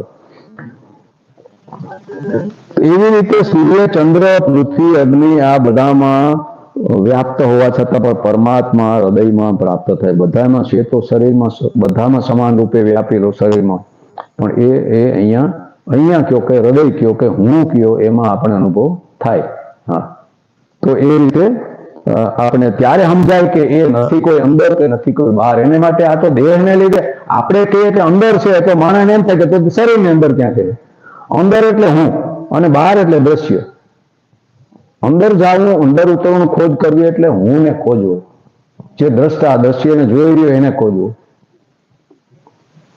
આપણે આ દ્રશ્ય એટલે માયા સામું ધ્યાન છે. એ માયા જેની સત્તાથી છે, આપણે જેને આ દેખાઈ રહ્યો એ દેખવા વાળો આત્મા છે, એના તરફ ધ્યાન નથી. આ દેખાઈ રહ્યું એના ઉપર ધ્યાન છે. જેની સત્તાથી આપણે દેખી રહ્યા એ તરફ ધ્યાન નથી. કોઈ દી વિચારે નથી આવતો. આ સામે એવી માયા છે કે એમાંથી નવરાજ નથી થતા. ઘડી પર બેહીને ફુરસદે નથી વિચારવાના કે હું આ જીવન હું કામ દોડું ના મળી છે, હું મને આમાં હું મારે મેળવવા આવ્યો હતો. તો ધીરે ધીરે કંઈક ભગવાને એટલી સમજણ તો આપી દો, કંઈક સ્થિર બુદ્ધિથી આપણે વિચારવા બેસીએ તો થોડું થોડું સમજાય એમ છે આ બધું. હૃદયમાં નિરંતર સ્થિત રહેવાને કારણે પરમાત્મા વાસ્તવમાં મનુષ્ય માત્રને પ્રાપ્ત છે, પરંતુ જડતા સંસાર સાથે માનેલા સંબંધને કારણે જડતાની તરફ જ દ્રષ્ટિ રહેવાથી નિત્ય પ્રાપ્ત પરમાત્મા અપ્રાપ્ત પ્રતીત થઈ રહ્યા છે. આ સામે જડતા દ્રશ્ય અને સામે એટલા આપણે પહેલા કે એ પ્રાપ્ત જ છે, અત્યારે છે ને એ જે પોતે જ છે, છતાંય પોતાને બહાર શોધીએ એના જેવી આપણી હાલત છે. દરેક ને અજ્ઞાન વશ આપણે પોતાને એટલે આપણે સુખ શાંતિને શોધીએ તો સુખ શાંતિ તો આપણું સ્વરૂપ છે.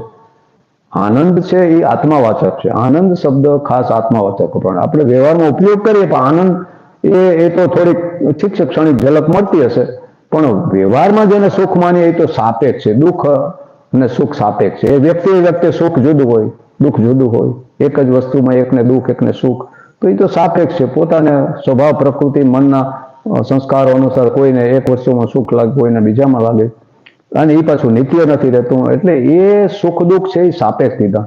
દુઃખના અભાવને આપણે સુખ માનીએ, સુખના અભાવને દુઃખ માનીએ, તો એ વાસ્તવિક સુખ નથી. એટલે તો આપણે લેવા જઈએ સુખ અને મળે દુઃખ. આપણે એમ કે આપણે તો સુખ જોઈએ, પણ એ સુખ દુઃખ ને બે ભેળા છે, એક સિક્કાની બે બાજુ જો ત્યાં જાવ એટલે એ આવે જ. તો આને એટલે શબ્દ અલગ વપરાણો, આનંદ શબ્દ વપરાય, સચ્ચિત આનંદ.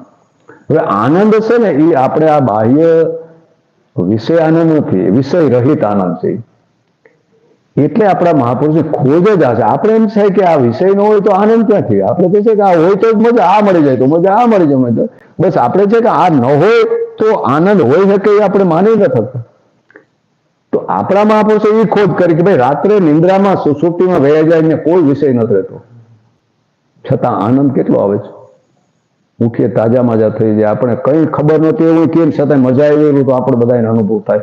દુઃખથી કંટાળ્યા પીડા આવી તેમ થાય નીંદર આવી જાય છૂટીએ, અને નીંદર આવે ત્યારે આપણું શરીર તાજું થઈ જાય, એ આખું અંદર એક એક સેલ આપણો થઈ જાય, આરામ મળી જાય, ઉર્જા. કારણ કે નીંદરમાં સુષુપ્તિમાં આપણે આપણા સ્વરૂપથી એકદમ નજીક હોય. કારણ શરીર છે આનંદમય કોષ, એમાં આનંદ શું કામ મળે? કારણ એ એકદમ સ્વરૂપથી નજીક છે. કારણ કે એ પહેલો સૂક્ષ્મથી સૂક્ષ્મ કોષ એ છે, પછી એમાંથી આ વિજ્ઞાનમય કોષ ને આ બધા બીજા કોષ આવ્યા, થૂલ. એટલે આપણે એને આનંદમય કોષ કીધો. એ હજી કઈ સ્વરૂપ ન હોય છે તો એ, પણ હવે ત્યાં એકદમ સાનિધ્યમાં આવી ગયા, અને પાછા મન, બુદ્ધિ, ઇન્દ્રિયો, અહંકાર લય થઈ ગયા. દુઃખ આપનાર એ છે, મન હક દેતા નથી. તો એ સુસુપ્તિ આજે તો ઓછી થઈ ગઈ, કારણ કે આપણે એટલા રચ્યા પચ્યા આમાં બહિર્મુખ થઈ ગયા. ઈચ્છાઓ, કામનાઓ, નીંદર હરખી આવતી નથી. કલાકો આપણે પડ્યા હોય તો સપના જ વધારે હોય, અને સપના છે એ નીંદર નથી, એ એક વચ્ચેની સૂક્ષ્મ અવસ્થા છે. સપનામાં હોય ત્યારે એ સૂક્ષ્મ જગતમાં છે, આપણે અર્ધ જાગૃત મન. સ્વપ્ન રહિત જે છે, જ્યાં સ્વપ્ન ન હોય, એ ત્રીજી અવસ્થા મનની, એ સૂક્ષ્મ, એને આપણે સુષુપ્તિ કીધી. એ આપણું કારણ શરીર છે, અને કારણ છે એ મૂળ પ્રકૃતિનો અંશ છે, મૂળ માયા છે, એનો આપણને અંશ મળ્યો, એટલે આને આપણે અવિદ્યા કીધી. એ અવિદ્યા કારણ, અજ્ઞાન કયો, અવિદ્યા કયો, તમસ જે છે, તમોગુણ, એ કારણ છે. તો જ્યાંથી જે બધા લય પામી ગયા, પછી સવારે પાછા પ્રગટ થઈને વળી એમાંથી જ બહાર આવે છે. એટલે આ પણ અજ્ઞાનનું જ કારણ છે. અજ્ઞાનમાંથી ઉત્પન્ન થયા જાગૃતિ ને સૂક્ષ્મ જે સપના અને જાગૃતિ, એ પણ ઓલું કારણ શરીરમાંથી જ ઉત્પન્ન થયા. ઓલું એકદમ કારણનું સૂત્ર કે ઢંકાયેલું હતું, આવૃત હતું તમોગુણને લીધે. એ સપનામાં સૂક્ષ્મ આવ્યો ને, સત્વગુણ આવ્યો, એટલે ન્યાય પ્રગટ થયા સપના રૂપે સૂક્ષ્મ, અને પછી આ રજોગુણ પાછો આવ્યો, એટલે આ સ્થૂળ જગત રૂપે પાછા પ્રગટ થયા. પણ મૂળ અવસ્થા બે અવસ્થાઓમાંથી જ પ્રગટ થાય, એટલે એનું જ કાર્ય છે, આ અજ્ઞાનનું જ કાર્ય છે આ પણ. એટલે આ આપણે જાગૃત ને સાચું લાગે, પણ એ અજ્ઞાન જ છે. ત્રણેય અવસ્થા મનની છે, જાગૃત, સ્વપ્ન, સુષુપ્તા. તો છે તો બધું આ, પણ આપણે એમ કે આપણું ધ્યાન જ સતત બહિર્મુખ છે, આ વિષયો તરફ જ, પોતા તરફ ધ્યાન જ નથી. એ ધ્યાનને કયો કે આપણી દ્રષ્ટિ કયો કે એને પાછી વાળીને મૂળ તરફ જવું ને, પાછું મૂળમાં જ આવું ને, એ જ સાધના છે બસ. એને વિપસના કયો કે આ કયો. પશ્યંતી એટલે જોવું, આપણું જોવું બહિર્મુખ છે. એ જોવું પાછું વાળવું, જોવા વાળા તરફ વાળવું. જ્યાંથી જોવું ઉઠે છે, સોર્સ છે, એ તરફ જવું. મૂળ કયો, આપણે ઘર કયો કે ઘરથી ભૂલા પડે પાછું ઘેર જવું. તો એ જ્યાંથી ઉઠે છે એ તરફ પાછું, ન કે ઉલટી પ્રક્રિયા કરે તો મૂળમાં જ આવે. આ બહિર્મુખ છે, હવે ઉલટી પ્રક્રિયા. મંત્ર જાપના બધા શું છે? આપણે મંત્રનો સાધનામાં મહત્વ આ છે, તમે ગુરુ મંત્ર છે એને તમે જપ કરો તો એના પ્રકાર ભેદ પાડી દે. વાચિક જપ, ઉપાંશુ અને માનસિક, ત્રણ પ્રકારના જપ એ કીધા. તો આપણે મંત્રનો બધા બોલે સાંભળીએ ને, એ વાચિક જપ કહેવાય. બાજુમાં ખબર આપણે ઓમ નમઃ શિવાય, ઓમ નમઃ જ્યાં સંભળાય એમ બોલતા હોય, એ વાચિક જપ છે. તો વાચિક થી જે ઉપાંશુ છે એને વધારે મહત્વ આપ્યું. બહાર વેકરી રૂપે નહીં, પણ હોઠ હલતા હોય તો એ પણ એક મધ્યમ અવસ્થા છે. પછી માનસિક છે, એમાં કોઈ ક્રિયા ન હોય, ખાલી અનુસંધાન હોય. તો જેમ જેમ આમ સૂક્ષ્મ થતા જે શ્રેષ્ઠ જપ કીધા, આ વાચિક થી ઉપાંશુ છે, ઉપાંશુ માનસિક જપ છે. કારણ કે માનસિક જપ છે ને, એમાં જયારે મનથી થવા મળે ત્યારે આપણે એટલા ઊંડાણમાં જતા જાય. એ વાણી આપણે ત્યાં પશ્ચિમથી રહી ગયા. આપણે જે બહારની વેખરી હતી, પછી મધ્યમાં થઈ, પછી પશ્ચિમથી થઈને એ મનમાં જયારે જાપ થાય ત્યારે ધીરે ધીરે આપણે ઓલું છે જ્યાંથી ઉઠ્યો હતો ને, પરાવાણી અને ઓમકાર, નાદ, અનહદ, નાદ જે આપણે કહીએ છીએ, એના નજીક જાય છે, અને નજીક જવાથી એનું અનુસંધાન થઈ જાય, અને પછી આ છૂટી જાય. પછી તમારું મન સ્થિર થઈ જાય, ઓલો જાપ કરવાનું ભૂલાઈ જાય, સ્મરણ કરવાનું ભૂલાઈ જાય, અને નિર્વિચારી સ્થિરતા આવવા માંડે ને કંઈક એવી લાગે કે અંદર સ્થિર થવા માંડ્યું તે, અને થોડું આ અંદર ગુંજન એ થાય, થોડું ના સમજાય, પણ એ આરામ થઈ જાય. તો એ અભાવ છે, શૂન્યનો અનુભૂતિ છે. કારણ કે પરા છે શૂન્ય છે, એમાંથી ઊભું થાય. તો એ પરાનો અનુભવ, શૂન્યનો અનુભવ, એને મૌન કયો, એ જ અનાહત નાદ છે. એની અનુભૂતિ છે. ખરેખર વાણી નથી, ધ્વનિ નથી, પણ એવું ધ્વનિ જેવું લાગે. અભાવ, ધ્વનિનો અભાવ, સાઉન્ડલેસ સાઉન્ડ કોઈ કીધા, અથવા નિશબ્દ, શબ્દનો ઓપોઝિટ નિશબ્દ.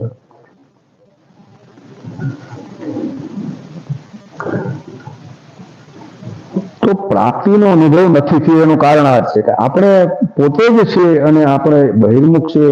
આ પાછું નિત્ય પ્રાપ્ત વળી શું કેવું, હું કોઈ નિત્ય નથી, હું તો નિત્ય રહું ને આ બધું કંઈક વાવાઝોડા આવી રહે છે, હું તો એવો ન છું. આપણે કઈ ફેરફાર થઈ ગયો, દુઃખ આવ્યા સુખ આવ્યા, કંઈક આઘાતો આવી ગયા, બધું આવી ગયો, પણ આપણે તો એવા એવા છીએ જ. આ અંતઃકરણનો સંસ્કાર તૈયાર જોઈ વિક્ષેપ, પણ સ્વરૂપથી આપણે બદલાતા નથી. એટલે આપણને ક્યારે થતું નથી હું બદલાઈ ગયો. અંદરથી એમ જ થયા કે હું તો જીવન છું. કોઈક 10-15 વર્ષ મિત્ર મળે ત્યારે તો ઓળખાતા તમે બદલાઈ, આપણે તો નવા લાગે ભાઈ હું તો એવો જ છું હજી, પણ બદલાવ તો આવતો હોય, આપણે બહુ ધ્યાનમાં ના આવતો, આપણે બહુ પાછા હું શરીરને કરતા હોય એટલે બહુ ખ્યાલ ના આવે. એટલે કે આ નથ અનુભવ થતો એનું કારણ આ છે. પછી જડતા સાથે સર્વથા સંબંધ વિચ્છેદ થતા જ સર્વત્ર વિદ્યમાન નિત્ય પ્રાપ્ત પરમાત્મા તત્વ આપમેળે અનુભવમાં આવી. આપમેળે એટલે કે જ્યાં હતું ને અનુભવ થાય, મેળવ્યું નથી કોઈના બીજાથી ને. એટલે તો જે જ્યોતિષ જ્ઞાનમ જ્ઞાન ગમ્ય એ જે જ્યોતિ છે એવું કે જ્ઞાન રૂપ છે. જ્ઞાન રૂપ એટલે ચૈતન્ય, એ જ્ઞાન રૂપ છે. પછી જ્ઞેય એટલે કે જાણા જેવી છે, એને જાણ્યા પછી બીજું જાણવાનું નથી, બધું જણાઈ જાય, બોધ થઈ જાય. જ્ઞેય એટલે એ જાણવાનો વિષય નથી બનતું, પણ જાણવા જેવું એ છે. પણ તે જાણવું એટલે શબ્દ અહીંયા જાણીએ એટલે આપણે સ્વાભાવિક બીજું હોય, જાણવા વાળું બે હોય, પણ છેલ્લે પછી શબ્દમાં એને સુધારો કર્યો કે જ્ઞાન ગમ્યમ. એ કેવું છે તો કે જ્ઞાન ગમ્યમ એ જ્ઞાન રૂપ છે અને જ્ઞાન ગમ્યમ છે એટલે જ્ઞાનથી જણાય એટલે પોતે જ પોતાને જાણે, આત્માથી જ આત્મા અનુભવાય. કારણ કે ત્યાં પછી બુદ્ધિઓની વૃત્તિઓ તો વિરામ પામે અને ત્યાં પછી કઈ બુદ્ધિની વૃત્તિ એ છેલ્લે ત્યાં પહોંચાડીને નિવૃત્ત થાય, આત્માકાર થાય, વૃત્તિ ત્યાં પછી રહેતી નથી, વૃત્તિ વિરામ પામે. તો એ પછી આત્માથી જ આત્માનો બોધ થાય, હું છું એમ. અને અટાણે આપણે થઈ ગયો હું છું એવું તો આપણે થઈ ગયું એમ, કોઈ દી થાય કેવું નથી. એ હું છું એમ જે ક્ષણે ક્ષણે સતત અનુભવ રહે ને, આપણે પોતે છીએ હું છું એવો જે અનુભવ રહ્યો ને એ ખરેખર આત્માનો છે.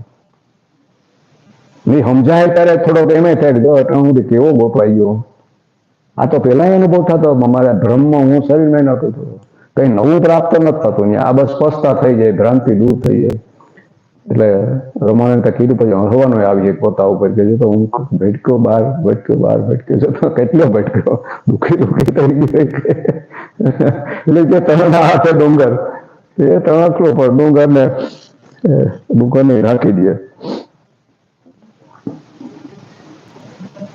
તો પરમ પ્રાપ્તિને માટે જે સત્કર્મ ને સત્ચર્ચા ને સત્ચિંતન ને આ બધી સત્સંગ ને આ બધું એને માટે જ છે ને. આપણા બધા પ્રયાસો આ બધા કરી રહ્યા એને માટે જ છે. એ અનુભૂતિ કરવા આપણી જે કંઈક થોડી ઘણી અજ્ઞાન કયો, ભ્રાંતિ કયો, આપણે કંઈક માની બેઠા માન્યતાઓ આપણી બધી છે, એ અનાદિના સંસ્કારને લીધે અમુક માન્યતા બંધાણી, અમુક કંઈક આ આજુબાજુ વ્યવહારમાં નાના છોકરાને મોટા ત્યાં સુધી આજુબાજુથી કંઈક સંસ્કાર મળ્યા, વાતો ને વડવાઓ તરફ ને વડીલો તરફ ને સંસારમાંથી ભણવામાંથી જ્યાંથી એ બધી માહિતી મળી, એ બધાના આધારે આપણે અમુક માન્યતા બંધાઈ ગઈ કે આવું જોઈને આમ જ છે. તો આ બધી માન્યતાઓ પણ હવે આપણે તો એમ લાગતું કે બરાબર છે, પણ હવે સાચું તો કોઈક અનુભવી જાય તું માનવા પડે એવું નથી.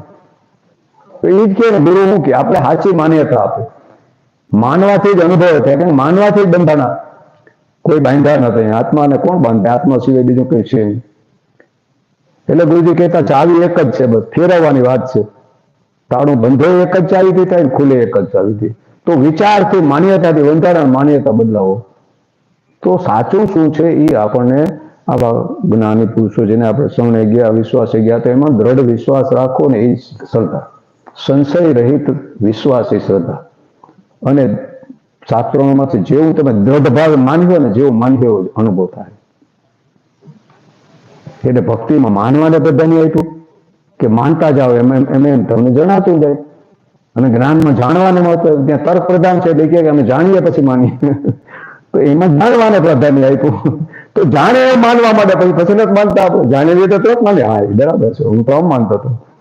તો જાણવાથી માનવાનું આવે, માનવાથી જાણવાનું થાય, બે અરસ્પર પૂરક કીધું. ભક્તિ સૂત્રમાં વ્યાસ નારદજીના એમ બે લખ્યું કે કોઈ ભલે કે ભક્તિ વિશેષ આ વિશેષ, તો બે એકબીજાના પૂરક છે. માનવાથી જણાય થયું કે નહીં, જણાય એટલે વિશ્વાસ વધતો જાય, પછી માનવા માંડે. એમ અરસપરસ ઓલા જાણે તો માનવા માંડે. એમ અરસપરસ બે ના પૂરક છે અંતે અનુભવ થવામાં.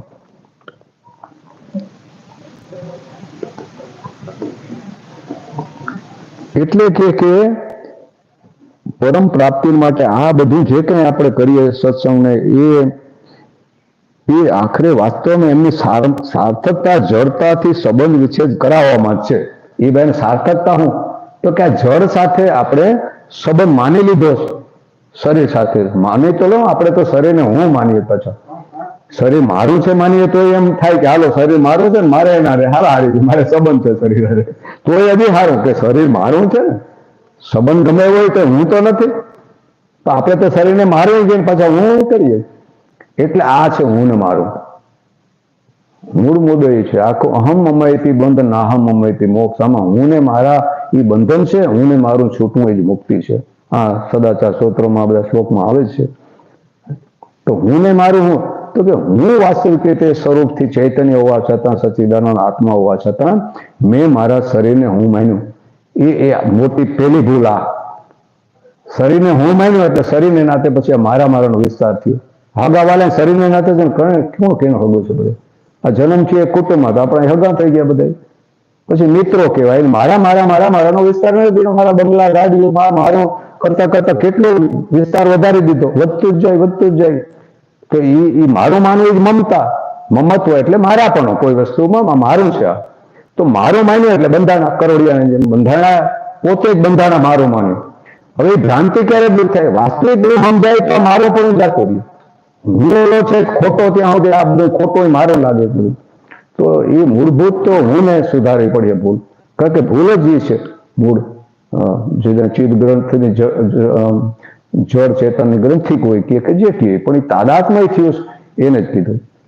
વેદાંતમાં ઉદાહરણ આપે કે અગ્નિનો ગોળો હોય, લોખંડનો ગોળો હોય, પણ એકદમ એટલો તપાવો ને એટલે અગ્નિ જ દેખાય. ગોળો અગ્નિ લાગવા માંડે, પણ પાછો આકારે ઓલા લોખંડનો પકડાય એટલે દેખાય હાવ ગંતકો લાલ એકદમ અગ્નિ જેવો.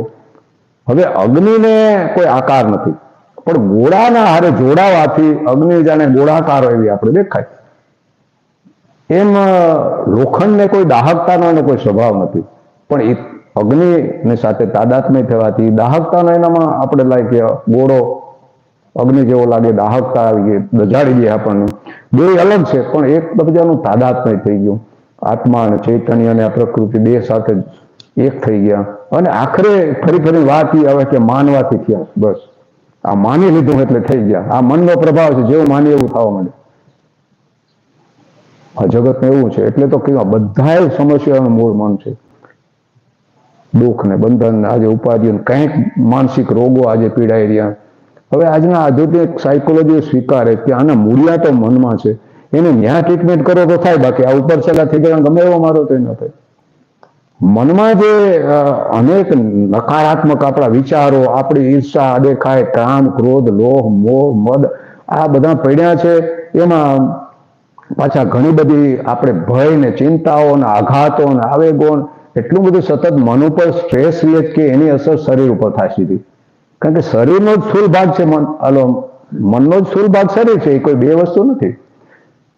મન છે એ સૂક્ષ્મતમ એનો ભાગ ને આ સ્થૂળ એકદમ એ શરીર છે. એટલે કારણ નહીં આપીડા. આ લોકો પુસ્તક એ લખ્યા છે દીપક ચોપરાએ, એમાં એ લખ્યું ક્વોન્ટમ હિલિંગ, એટલે કે તમે માનસિક લેવલે ટ્રીટમેન્ટ કરો. એટલે એ ધ્યાન ને સાધના ને બહુ મત કોઈ સેન્ટર બનાવીને અને એ થોડાક દિન આવી જાય તો એને રાહત લાગવા મળે. કારણ કે એવું અટવાનું મનમાં એ એકને એક બાજુ વાતાવરણ એટલે એવું ગોતવાયા રાખે એ વિચારનું પછી જેની ચિંતન એક જ ધારાયેલા કરે ને એમ એના સંસ્કાર દૃઢ થતા જાય. એ વમળમાંથી પછી બહાર ના નીકળી શકે. અને જેમ વધારે લાંબુ હાલી છે એમ દ્રઢ વધારે સંસ્કાર થતા, એ નિવૃત્તિ જલ્દી થાય નહીં, બહાર નીકળવું અઘરું લાગે. એટલે આવું છે. એટલે એ જ કે ભાઈ આજે હવે સાયકોલોજીસ્ટ કે ભાઈ એને ક્યાંક એવા વાતાવરણમાં રાખો, એને કંઈક વાતાવરણ પોઝિટિવ હોય એનો, તો જ એનો મનમાં ક્યાંક આ માની બેઠા ને આ બદલાય આ બધું, તો એનામાં ફેર પડી જાય. એટલે બદલાવ ત્યાંથી લાવો હોય કે આ ઉપર છે એટલે દવાના થઈ ગયા ઓપરેશન ઠીક છે તમે કરો, પણ એ ત્યાંથી ન કરીએ ત્યાં સુધી સમસ્યાઓ નથી. જો આજે સર્જરી આટલું ને એટલા એડવાન્સ સાયન્સ ને દવાઓ બધું થઈ ગયું, પણ ત્યાં જ વધારે માનસિક રોગ છે. આજે પશ્ચિમમાં જેટલા માનસિક રોગ છે એટલે તો આપણે એના હકામે થાય એટલા છે. અધરા કોઈને દુખી લ્યો, આપણે કઈ કાંઈ ખાવાને ઘટે બા એટલે અંતે વાત એ છે કે આજ આપણે જેને માની લીધું કે મને સુખ આપીએ એને સગવડ ઉભી કરી દીધી. સગવડથી વિશેષ સુખને કઈ લેવા દેવાનું, ઉલટાના દુઃખ વધાર્યા. આપણે વિકાસ કરીને આ બધી સુવિધાઓ ઉભી કરીને આપણે માનતા કે બધા આ જાજુ થાય એમ પછી સુખી થાય, પણ જાજુ ભેરું કરીને ઉલટાના વધારે દુઃખી થયા અત્યારે. અને ભૌતિક આ વસ્તુને સુખનું સાધન માની લીધું. સુખ તો અંદરથી જ આવે. જ્યારે જ્યારે વસ્તુમાં સુખ લાગે ત્યારે અંદરથી જ આવતું હોય. સુખની અનુભૂતિ તો અંદરથી જ આવે. આપણે એમ ભ્રમ થાય કે વસ્તુમાંથી આવ્યું, વસ્તુ મળી એટલે. તો વસ્તુમાં સુખ હોય તો દરરોજ સુખ આપવી જોઈએ.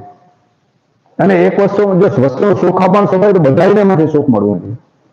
એકને સુખ મળે ને બીજાને પાછું એમાં દુઃખ થાય કે મને તો ગમે નહીં આ. તો એ પ્રમાણ છે કે વસ્તુમાં સુખ નથી, આપણા મન ઉપર છે. આપણે બધું અનુકૂળ હોય પ્રકૃતિના સ્વભાવને તો મન સુખ લાગે, અનુકૂળ ન હોય દુઃખ લાગે. તો અંતે વાસ્તવિક સુખ વિષયમાં નથી. એટલે મહાપુરુષે ખોજ કરી કે વિષય રહિત આનંદ છે. મન બુદ્ધિ ઇન્દ્રિયો હાવ બધા જો લય પામી જાય તો સ્વરૂપનો આનંદ છે. જ્યાંથી આ બધા આનંદ આવી રહ્યો છે, જે મૂળ છે સ્ત્રોત, એ આપણું સ્વરૂપ છે. એટલે એને આનંદને શબ્દો આપે અનંતતા. અનંતતા એ અનંતતામાં તૃપ્તિ હોય, ત્યાં અભાવ ન જણાય, પૂર્ણતાનો અનુભવ થાય. એટલે બ્રહ્મસૂત્રમાં સચિદ આનંદને બદલે સત્યમ જ્ઞાનમ અનંતમ બ્રહ્મ એવો અભ્યાસ પ્રયોગનો શબ્દ આવ્યો. ત્યાં આનંદની જગ્યાએ અનંત શબ્દ વપરાણો. અનંત એટલે જે કોઈ આકાર કોઈ હદ ન હોય ને એ પૂર્ણ હોય, અને એ પૂર્ણ કોઈ બે ન હોય. કારણ કે પૂર્ણ જેને કહેવાય કે જે એક તો અનંત હોય અને સર્વ સમાવેશ હોય, જે કંઈ હોય એમાં આવી જતું હોય તો જ પૂર્ણ કહેવાય. તો આ જગત એની અંદર જ છે. જે અનંતને સામે આ જગત તો તલભાર છે. કઈ ગમે એવું હોય તો જગત એની મર્યાદા છે, આકાર છે. આ તો આપણે દેહ નાનો આવડત છે એટલે આ મોટું લાગે, પણ આત્માને કે પરમ તત્વની સાપેક્ષમાં તો જગત એ બહુ નાના સૂક્ષ્મ તલભાર જેવું છે. અને આપણા ઉપનિષદો તો કહીએ કણમાં બ્રહ્માંડ હોઈ શકે. હવે આજનું ક્વોન્ટમ સાયન્સ સ્વીકારે કે આ જે ક્વોન્ટમ સાયન્સમાં પ્રવેશ છે ને એના ઘણા ઘણા ઉકેલ લાવી એટલે એ કણમાં હોય શકે.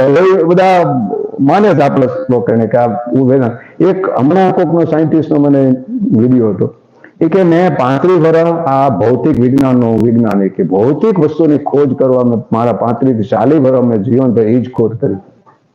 પદાર્થ ભૌતિક એટલે પદાર્થ આ નામરૂપ બધું.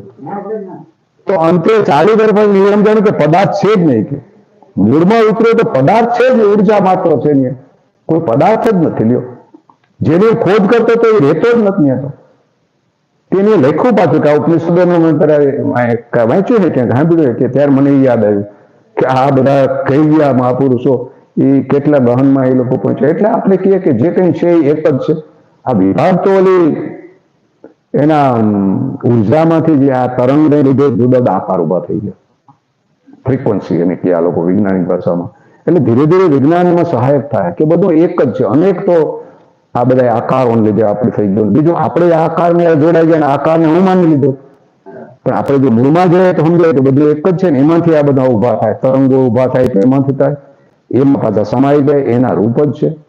આકાશમાં જેમ વાદળા અનેક ઉભા થાય તો વાદળા પાછળ નિત્ય રહેતા ને બધી સમાઈ જાય.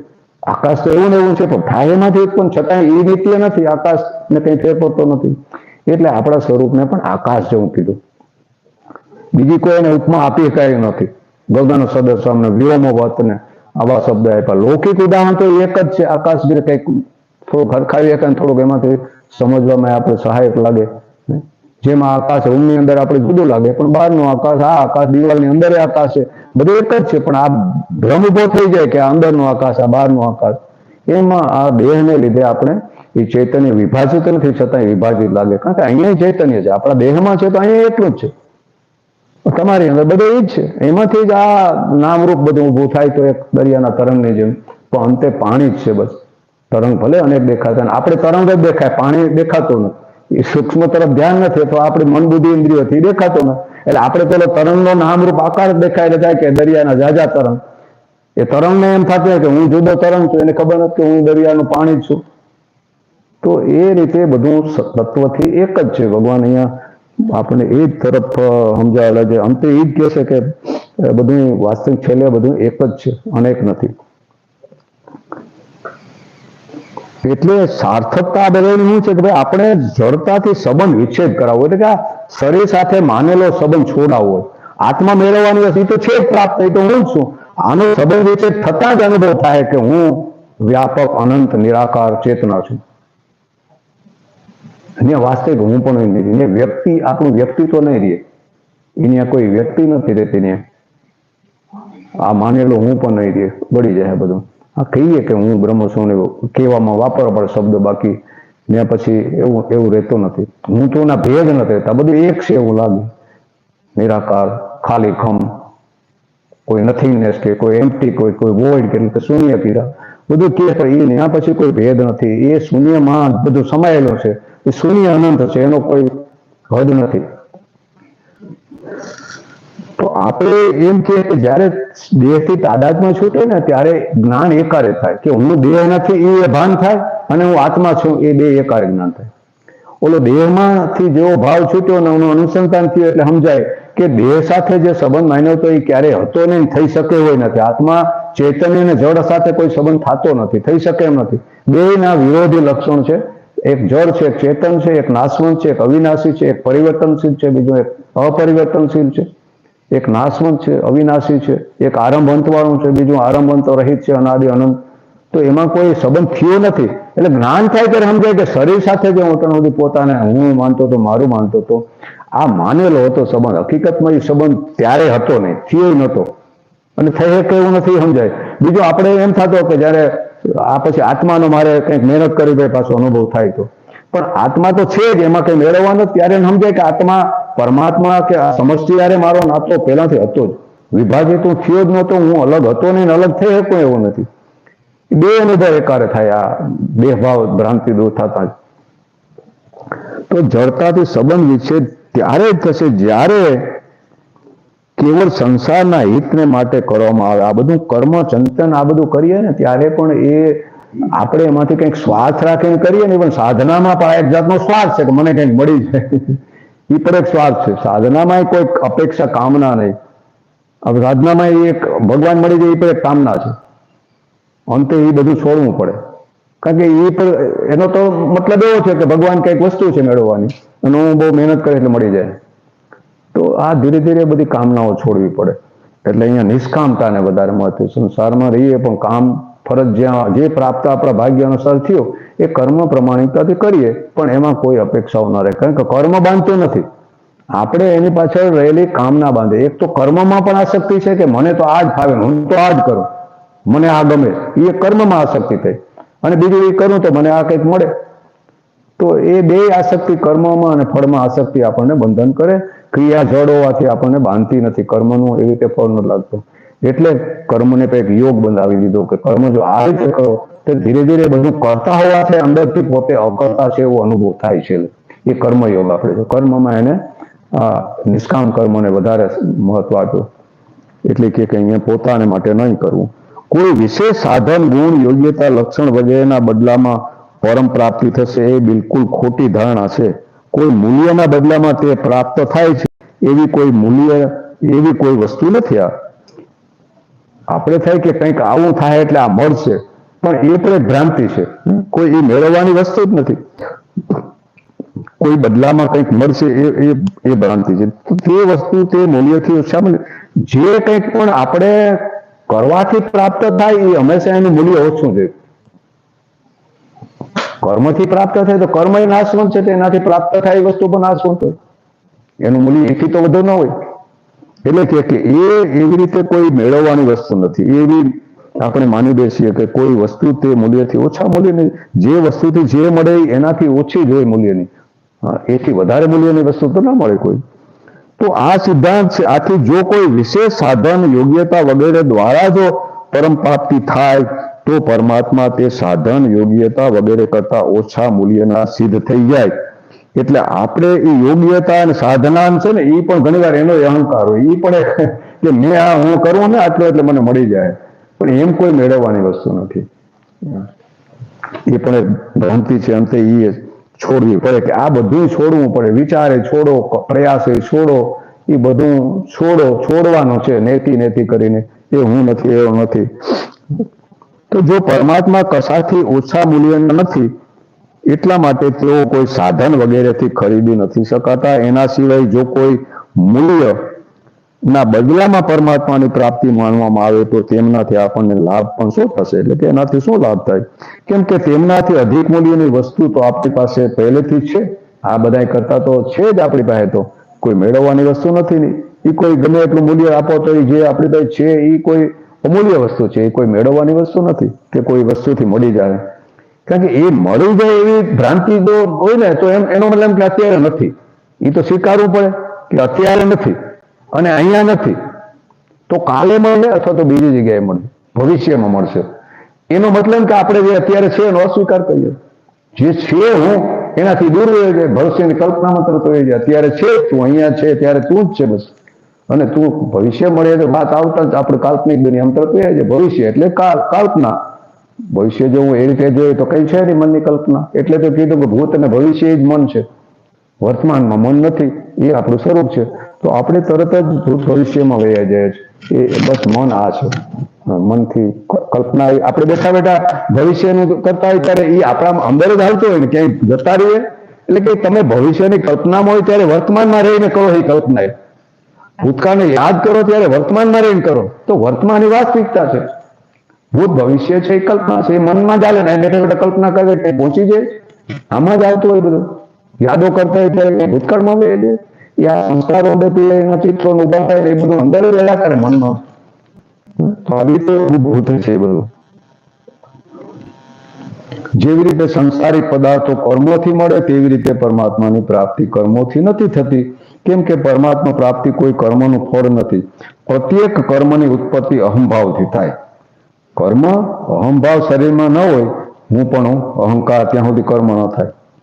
એટલે તો અહંકાર શબ્દ વાપરીએ છીએ પ્રકૃતિમાં, ગીતાજીમાં અહંકાર શબ્દ. અહંકાર વિમૂઢ આત્મા એટલે કે પોતાને કર્તા માની લીધો. અહંકાર એટલે કર્તૃત્વ ભાવ, હું કરું છું એવો ભાવ.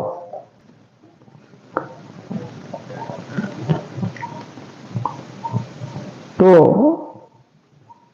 એનાથી કર્મની ઉત્પત્તિ અહંભાવથી થાય છે અને પરમાત્મા પ્રાપ્તિ અહંભાવ દૂર થવાથી થાય. બસ એ અહંભાવ દેહનો છે એટલે થાય દેહમાં ક્રિયા. આપણે એને જોડાઈ ગયા, શરીરને હું માન્યો એટલે તરત આપણે થાય કે હું કરું છું. જો શરીરને હું માનીએ તો સ્વાભાવિક હું કરું એમ જ થાય તો શરીરમાં. એ પ્રકૃતિના 3 ગુણ વચ્ચે જ બધું થઈ રહ્યું છે, ક્રિયાઓ જે કંઈ થાય સંસારની બધી. તો પરમાત્મા તત્વે આ રીતે આપણને અનુભવ દેહભાવ અહમભાવ જાય તો આપણે એનો અને પરમાત્મા કૃતિ રહિત છે એટલે એમાં કોઈ ક્રિયા નથી. પરમાત્મા એટલે કે ચૈતન્ય આત્મા છે ને એક સ્થિર શાંત ચેતના છે, નિષ્ક્રિય. એમાં કોઈ જાતની ક્રિયા નથી. એટલે ઘણી વાર પેલા ફોટામાં બતાવે ને કે ભગવાન શિવ પીડા મરદાની છે અને કાળી માતા એને માથે ઉભી, ખપર હાથમાં, મુંડાઓને એલાની માથાની માળા કરી આપણે બતાવે. તો એ બધી છે ને એ ઉપર છે એ પ્રતિકાત્મક છે. આવેલું એમ ઘણા પછી મેં વાંચ્યું હતું કે આ ભેગા થયા હતા ને એમાં ઓલા જે શક્તિને માં ઉપાસક શાકતા બધા હું કે તમારા ભગવાન તો મરદા જેવો છે, એ ક્યાં નહીં કરે, અમારી શક્તિ બધો કરે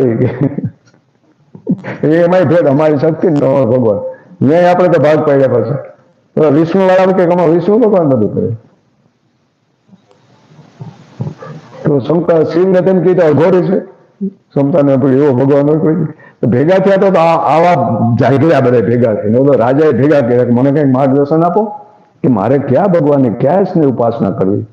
વિચાર સાગરમાં આ બધી વાર્તા સમજવાની. આપણે તો ભેગા થાય તો જ બાજ્યા ન ચાર બાજુ ઝઘડા હાલતા. બોલો કે તમારો હનુમાન જો તમારા નારાયણની સેવા કરે તો હનુમાનજી તરફ ક્યાં કહેવાય, એ અમારો ભગવાન. તો ન સમજાય ત્યાં સુધી તો આ બધી માયા છે, બધી ઝઘડા ધર્મ ને ન્યાય એ જ હાલે ન્યાય આટલી બુટી છે બધી. તો કૃતિ રહિત તત્વને કોઈ કૃતિથી કેવી રીતે પ્રાપ્ત થાય? જે નિષ્ક્રિય તત્વ છે એ ક્રિયાથી કર્મથી કેવી રીતે પ્રાપ્ત થાય? એ કરતાપણું છૂટે તો જ પ્રાપ્ત જ છે, એનો અનુભવ થાય. કરતાપણું જાય તો અનુભવ થાય. ધ્યાનમાં આ બધું સમજાય. આપણે અંદરથી જયારે એ મધ્ય ભાગમાં થોડી સ્થિરતા આવતી છે ને ત્યારે સમજાય કે આ બધું થઈ રહ્યું પણ અંદરથી હું સ્થિર જ. આ ઉપર છાલા મોજા ઉઠતા ને આવે એટલે તો કબીરે કીધું જીન ખોજાતી પાયા ગહેરે પાણી પે. ગહેરે જાઉં એટલે પોતાના સ્વરૂપને ઊંડાણમાં. ઊંડાણ એટલે સૂક્ષ્મ. અહીંયા ઊંડાણ એટલે ક્યાંય બહુ ઊંડું જવું નથી, પણ હું એ જ સૂક્ષ્મ છે એને હુંના અનુભવમાં જવું એ જ એ ઊંડાણમાં જવું છે. આપણે ઊંડાણ આ ઉપરસણું એટલે દેહ ભાવમાં જ રહીએ. એ કઈ દેહથી ઊંડાણ એટલે કઈ બીજું નથી. ઊંડાણ જવું કઈ બીજે કઈ મળશે, પણ ઊંડાણ એ આપણું સ્વરૂપ છે. એટલે કઈ અતિ સૂક્ષ્મ છે, સૂક્ષ્મથી સૂક્ષ્મ. અણોર અણિયાણ મહતો મહિયાણ એવો શબ્દ ઉપનિષદમાં પણ. આત્મા કેવો છે તો કે અણુથી પણ સૂક્ષ્મ. ગમે તેવો કણ તમે લ્યો એ નથી સૂક્ષ્મ, એટલે કે કણ નથી, કોઈ આકાર નથી. અને એનો કહેવાનો અર્થ આ થાય. અને વ્યાપકતાની રીતે મહતત્વ, સમષ્ટિ બુદ્ધિ, મૂળ પ્રકૃતિ માંથી જ્યાં જગત ઉત્પન્ન થયું, પહેલું કાર્ય એ મહતત્વ, સમષ્ટિ બુદ્ધિ. એ આ મોટા મોટું મહત એને કીધું, મહતત્વ. એ સમષ્ટિ બુદ્ધિ એટલે મોટા મોટું સંસારિક રીતે સૌથી વ્યાપકની રીતે મોટું હોય તો એ છે. એટલે અહીંયા કે મહતથી પણ મોટો અને સૂક્ષ્મથી સૂક્ષ્મ. તો એટલું નિરાકાર, સૂક્ષ્મ સૂક્ષ્મ એટલે નિરાકાર છે. અને પાછો આમ વ્યાપકતાની રીતે અનંત. કોઈ એની હદ નથી, બાઉન્ડ્રી કે હદ કે આકાર નથી. આકાર ન હોય એટલે બે હદ થઈ જાય. આકાર જ કોઈક હદ ઉભી કરે. બ્રહ્માંડ હોય તો એક આકાર તો થયો ને, અંડાકાર એટલે કીધું.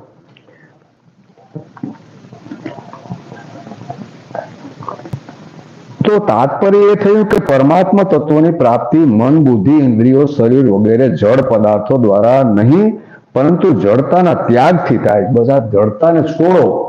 એ છોડવું એટલે કઈ છોડવા જેવું, પકડવા જેવું નથી, પણ એ હું નથી. આ મન, બુદ્ધિ, ઇન્દ્રિયો, પદાર્થો એવું નથી. કારણ કે એને આપણે જાણીએ એનો મતલબ કે આપણે અલગ છીએ. આ વિષયોને જાણી રહ્યા, પછી વિષયને જોનારે આંખને જાણી રહ્યા. આપણે આંખમાં આજે ઓછું ઉદય, જાજુ ઉદય નથી ખબર પડતી, તો આંખને ઇન્દ્રિય નહીં જાણીએ. એ ઇન્દ્રિયને કોણ જાણે? મન જાણે. મનને બુદ્ધિ જાણે. એમ ઉતરો સૂક્ષ્મ છે. સ્થૂળ પદાર્થોને આ ઇન્દ્રિયો જાણે, ઇન્દ્રિયોને મન જાણે, મનને બુદ્ધિ જાણે, અને બુદ્ધિને જાણનાર આત્મા છે. પછી આત્માને જાણનાર કોઈ એનાથી ઉપર કે બીજો સૂક્ષ્મ કે અન્ય કોઈ છે નહીં. હા,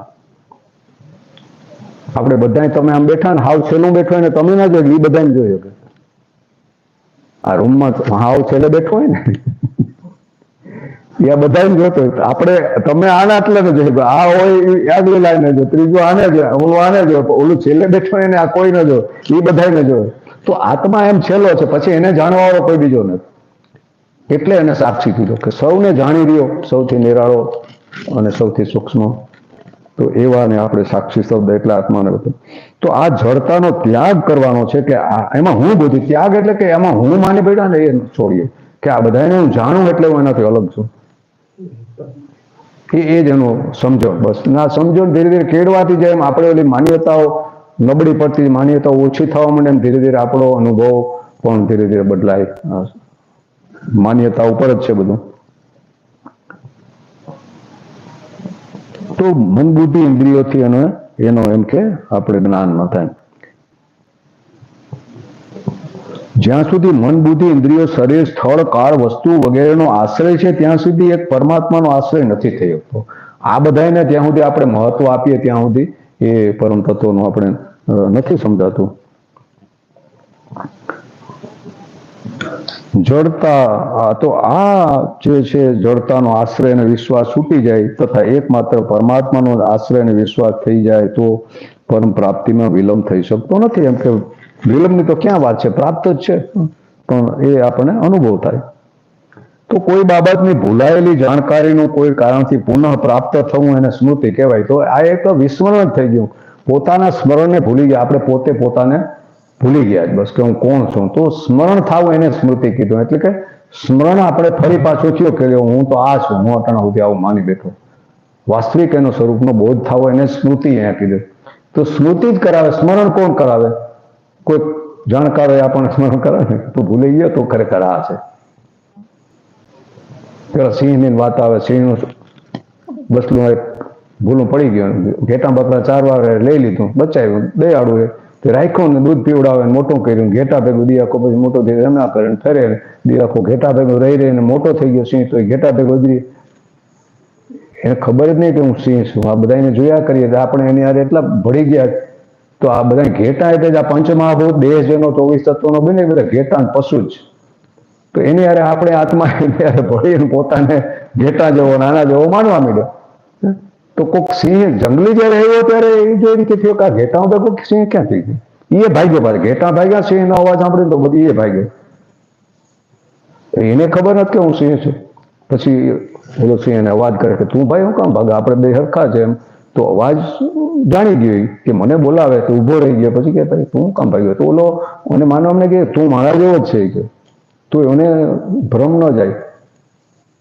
એટલે આને થયું કે આને વિશ્વાસ ન બેહતો હજી. તો પછી વાં લઈ જાય, પાણીને હારે લઈ જાય ને કે જો મોઢું જો, પાણીમાં તારો મોઢું જો, પછી મારું જોઈએ કે આપણે બે હરખા ન. તો આ પાણીમાં દેખાણું એટલે અંતર્મુખ કરીને જો કે અંદર ઉતરીને તો તું હું આપણે બે હરખા છીએ. મને ખબર પડી ગઈ તને તો એટલો થાય, બાકી કોઈ એમાં ઊંચા નીચા નથી. ગુરુ શિષ્ય કે જ્ઞાની અજ્ઞાનીમાં કોઈ ભેદ નથી. એકને પોતાનું ખબર પડ્યા ને બીજાને જે નથી ખબર, એટલો જ તફાવત બસ. બાકી સ્વરૂપથી બધાય હરખા છે, કોઈ ઊંચો નથી, કોઈ નીચો નથી. જ્ઞાનીઓને જેને જ્ઞાન થયું પછી એક જ્ઞાની મોટો ને એક નાનો ને એવો ન્યાય રહેતો નથી. આ એનું પ્રારબ્ધ હોય એટલે એનું જીવન બાહ્ય જુદે આપણે થાય કે ઓલો મોટો સિદ્ધિવાળો ને આનું મોટું જીવન, આ મોટો સંત ને આ નાનો સંત. સંત એને કહેવાય જેને સ્વરૂપને જાણ્યું, અને ન્યા જાણ્યા પછી કોઈ ન્યા બે રહેતા અન્ય નથી રહેતો તો કોણ નાનો કોણ મોટો. પણ બાહ્ય રીતે લોકો એને પછી આ ડિગ્રી ના આપે પિલકા બોલ, કારણ કે એ બાહ્ય થોડાક લક્ષણ જુદા જુદા હોય ને.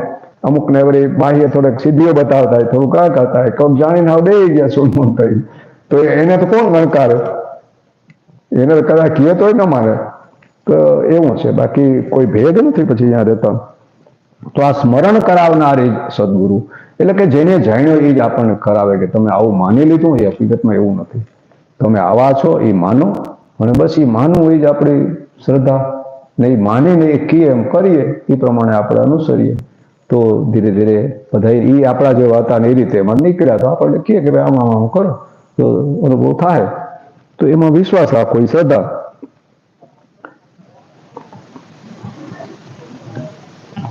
પરમાત્માનો અંશ હોવા છતાં પણ જીવ ભૂલથી પરમાત્માથી વિમુખ થઈ જાય છે અને પોતાનો સંબંધ સંસાર સાથે માનવા લાગે છે. આ ભૂલનો નાશ થતા હું ભગવાનનો છું, સંસારનો નથી એવો સાક્ષાત અનુભવ થઈ જવો એ જ સ્મૃતિ. અહીંયા ભગવાનનો છું એવું માનવામાં બે તો રહીએ કે ભગવાન અને હું એનો નહીં મારા, એવું પછી ત્યાં નથી રહેતું.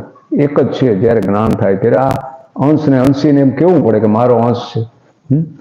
અહીંયા ભગવાન મારા છે એટલે એ આત્મા છે એ જ હું છું, પરમાત્મા છે એ જ હું છું.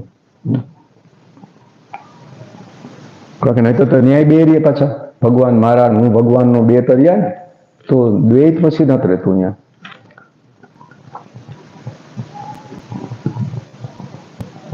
સ્મૃતિ કોઈ નવું જ્ઞાન કે અનુભવ નથી થતા, પરંતુ કેવળ વિસ્મૃતિ એટલે કે મોહનો નાશ થાય. મોહ એટલે જ અજ્ઞાન. કંઈક માની લીધું તો એ મોહ.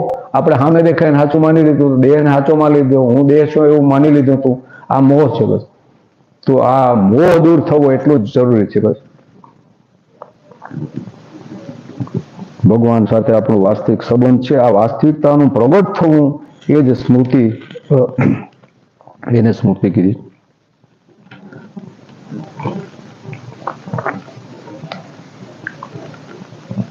એટલે વેદો નાન બધું આખરે તો એ શબ્દ બ્રહ્મ છે, એ વાણી છે, એ ઉપયોગી આમાં ખરા, પણ એ શબ્દથી પર છે, વેદથી પર છે.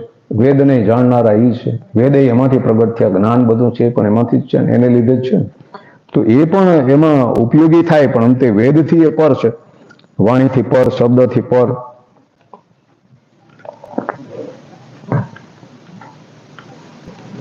જાણવા યોગ્ય એકમાત્ર પરમાત્મા છે. જેમને જાણી લીધા પછી કંઈ પણ જાણવાનું બાકી નથી રહેતું.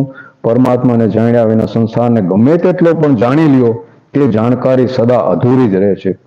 અર્જુનમાં ભગવાનને જાણવાની વિશેષ જિજ્ઞાસા હતી. એટલા જ માટે ભગવાન કહે છે કે સઘળા વેદો અને શાસ્ત્રો દ્વારા જાણવા યોગ્ય પણ હું જ છું. બસ આખરે એ શાસ્ત્રો અને વેદો અને આ બધાનું લક્ષ્ય તો એ જ છે ને. એનાથી અંતે તો હું જાણવું, જે જાણવા જેવું તો આ છે ને. એ જાણ્યા પછી આ બધું છૂટે, પછી કોઈ જાણવાનું બીજું કંઈ રહેતું નથી, પામવાનું બીજું રહેતું નથી, કરવાનું કંઈ રહેતું નથી. તો અંતે તો આ સમજણ છે બસ અંતિમ.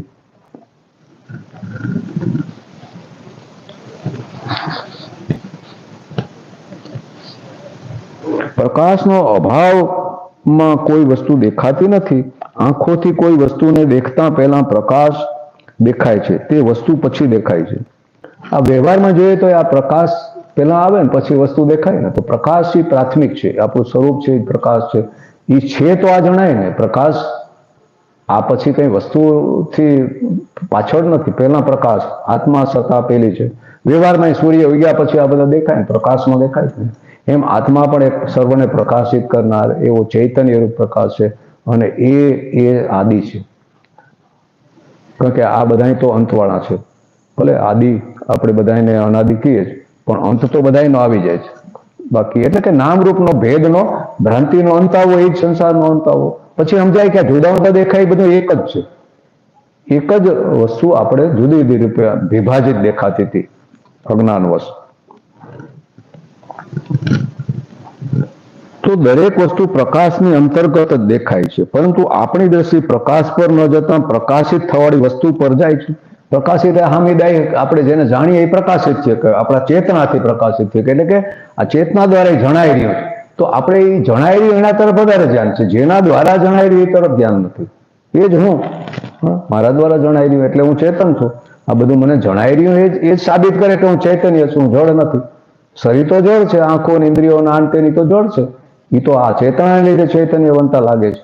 એ તો કરણ છે બધા, અંતઃકરણ બહિર્કરણ સાધન છે. અંતે જાણે તો આત્મા જ.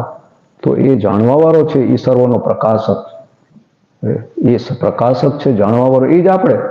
જણાઈ રહ્યું એ આપણે નથી, એ ભિન્ન છે આપણાથી. બે અલગ જ હોય, જાણવાનો અને જાણવા વાળો બે અલગ હોય. દ્રષ્ટા દ્રશ્ય ભિન્ન હોય, જાણવા વાળો ને જાણવાનું અલગ હોય. એટલે સંતો કે ઘણી વાર જાણવા છતાંય છે અજાણ્યું, જાણ્યા છતાંય અજાણ્યું. જાણવા જેવું છે. જાણેલી તો એમ કહેવાતો નથી કે મેં જાણ્યું, તો પાછો ફરી ભેદ ઉભો થઈ જાય. અજાણ્યો એટલે અનુભવવાનો વિષય છે, જાણવાનો વિષય નથી. કારણ કે મેં જાણ્યું એમ કે તો હું ને જાણવાનું પાછું બે થઈ ગયા, બે સત્તા અલગ થઈ ગયા.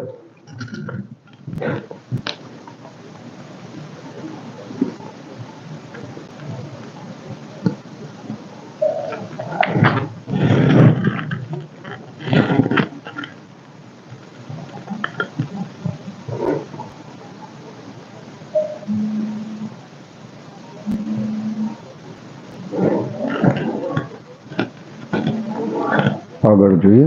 ભગવાને આ જ અધ્યાયના પહેલા શ્લોકમાં 15મા શ્લોક સુધી 3 પ્રકરણોમાં ક્રમશઃ સંસાર, જીવાત્મા અને પરમાત્માનું વિસ્તારથી વર્ણન કર્યું. હવે વિષયનો ઉપસાર કરતા આગળના 2 શ્લોકોમાં એ ત્રણેયનું ક્રમશઃ ક્ષર, અક્ષર અને પુરુષોત્તમ નામથી સ્પષ્ટ વર્ણન કરે છે. આ 3 જે આપણે વર્ણન કરીએ ને, કે એક તો સંસાર, તો એને અક્ષર કીધો, અક્ષર એટલે નાશવંત. પછી બીજું વર્ણન આવ્યું જીવાત્મા, જીવાત્મા એટલે અક્ષર.